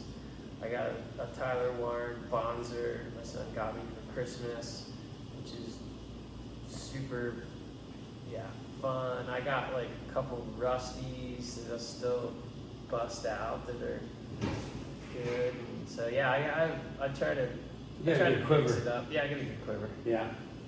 That's how it should be. Oh yeah, you Gotta gotta stay, quiver, gotta dude. stay psyched. Gotta stay psyched. Yeah. Yeah. Well, shit. It's bedtime. Oh shit! Even from It's late nights. late night. Late night. Even late nights tired. Dude. All right, throwing in the towel. Good. Awesome, boys. Crocodile done. Bruce. Thank you so much. Birdman, Awesome. what an incredible Might fucking be journey so far. Two-part episode. No kidding, dude. Like, it's just so bitching to hear, your experience. Like, all of our guests have like unique experiences. Yeah. And the beautiful thing about all of it is we can all relate to it to some degree, Yeah. But it's like we're surfers and that's what ties us all in. But like, man, like how crazy is it that you're a New Jersey dude, right? And you start coming out here, when you were like 13, 14 years old, and then just kind of made a name for yourself. But then you went to college, and fucking worked. Went to the Caribbean. Yeah, Caribbean Yeah, for a St. little Thomas. bit. What is it? St. Thomas. Yeah. U.S. Virgin Islands. Yeah. There's some killer spots there. After you graduated from college. Yeah. There's this little spot that you lived at. It was called And like for when you're Yeah, like yeah, growing talk about up and you're kind of like getting older, right? And you're like, okay, what am I gonna do now? Surf. What am I gonna do now? figure out. know? I think that's where, as Jay just said, how am I going to figure out to keep doing what I've been doing for the last 10 Yeah, years? yeah. But, To keep maybe surfing. look like I'm a little more responsible and, Yeah. But it's just cool to hear stories of how hey, sometimes you don't know what you're gonna fucking you know, you know, Oh. and you get to you come out to California, you start modeling. Like That really? was funny shit, dude. But You like start modeling. Commercials, modeling, whatever, Red Onion. yeah. Red Onion, parking cars, man. But you know what? That That and surf and sand, Bellman. Those were Yeah. those are things where, I wouldn't trade those for anything, man. Yeah. Like you couldn't, if I had to go back in time and And I wish I had in my mind, I could put when I'm at the Red Onion in 1990 or 91, and I think I might even judge a few NSSA contests, and Richard Woolcock comes skating up on his skateboard, just shooting the stuff. What's going on, man? Just parking cars. What are you doing? Like, oh man, I just left Quickie, man. I'm doing some t-shirts, making some stickers, bro. Cool. You know? Those are So kind crazy. of like, Yeah, I wish I could, like, I wish I had a video of that. Yeah. Well, all that we're talking about is like a movie. Yeah. Like the shit that you've done, it could be written down in a book, and people would be interested in reading it, and people would want to see it on the big screen. Because I mean, like, dude, from there, being 23, and all of a sudden, you get hooked up with Arnette, and it still baffles me to listen, to like think about like how you weren't on the clock. to go, hey, you know, like he's demanding you to come to him to work, and not just work, but like he's feeling you out. You know, oh, what's this guy like? Okay, I'm gonna play tennis with him. I'm gonna ride miles and miles and miles of road biking with him. Mountain bike, Yeah. go surf creek. And Whatever. here you are, you're like naive, right? You're like naive and going, fuck, I don't know. I'm just gonna, you know, I'm working here, but I have a good feeling about this new brand called Arnette, right? Yeah. And then you don't like think about pay, title, future, but there it is. I think, you know, like you can look at some successful athletes too, and when they're at those stages where they're just like, let's just say they're at a good university, or you know, they get drafted in the minor leagues of baseball or high school, whatever. They have a college, they're not making any money. They have a great coach, right? They're on a great team, and they have like a mentor, and all of a sudden they're like, you know, they're just, it's one of those things where it's an internship. It's an internship where you know if you work hard and you put in the time and you can be part of something special, and you can grow and learn, and you just kind of have in your mind that the financial stuff will work out. Yeah. You know. Yeah. In hindsight, you think that. Yeah. In hindsight, you realize that. Yeah. But at the time when you're But he didn't quit his other jobs. He wasn't, you know, like it's Larson. Larson. No, you listen to me. You guys he had two other jobs, and he was like, I'm not quitting everything and just going to work for free. He's kind of feeling it out. He's making money at these other jobs. Yeah. But he's blindly going to this job that the guy's kind of demanding him to work. I wouldn't say it was blind. 7 in the morning, 10 hours, 12 hours a day. And then he goes to go model, making a shit ton of money. But like, and the guy says, "Where were you?" But those modeling and commercial things were like a dime a dozen. A dime a dozen. Man, fuck you with your dime a dozen with that.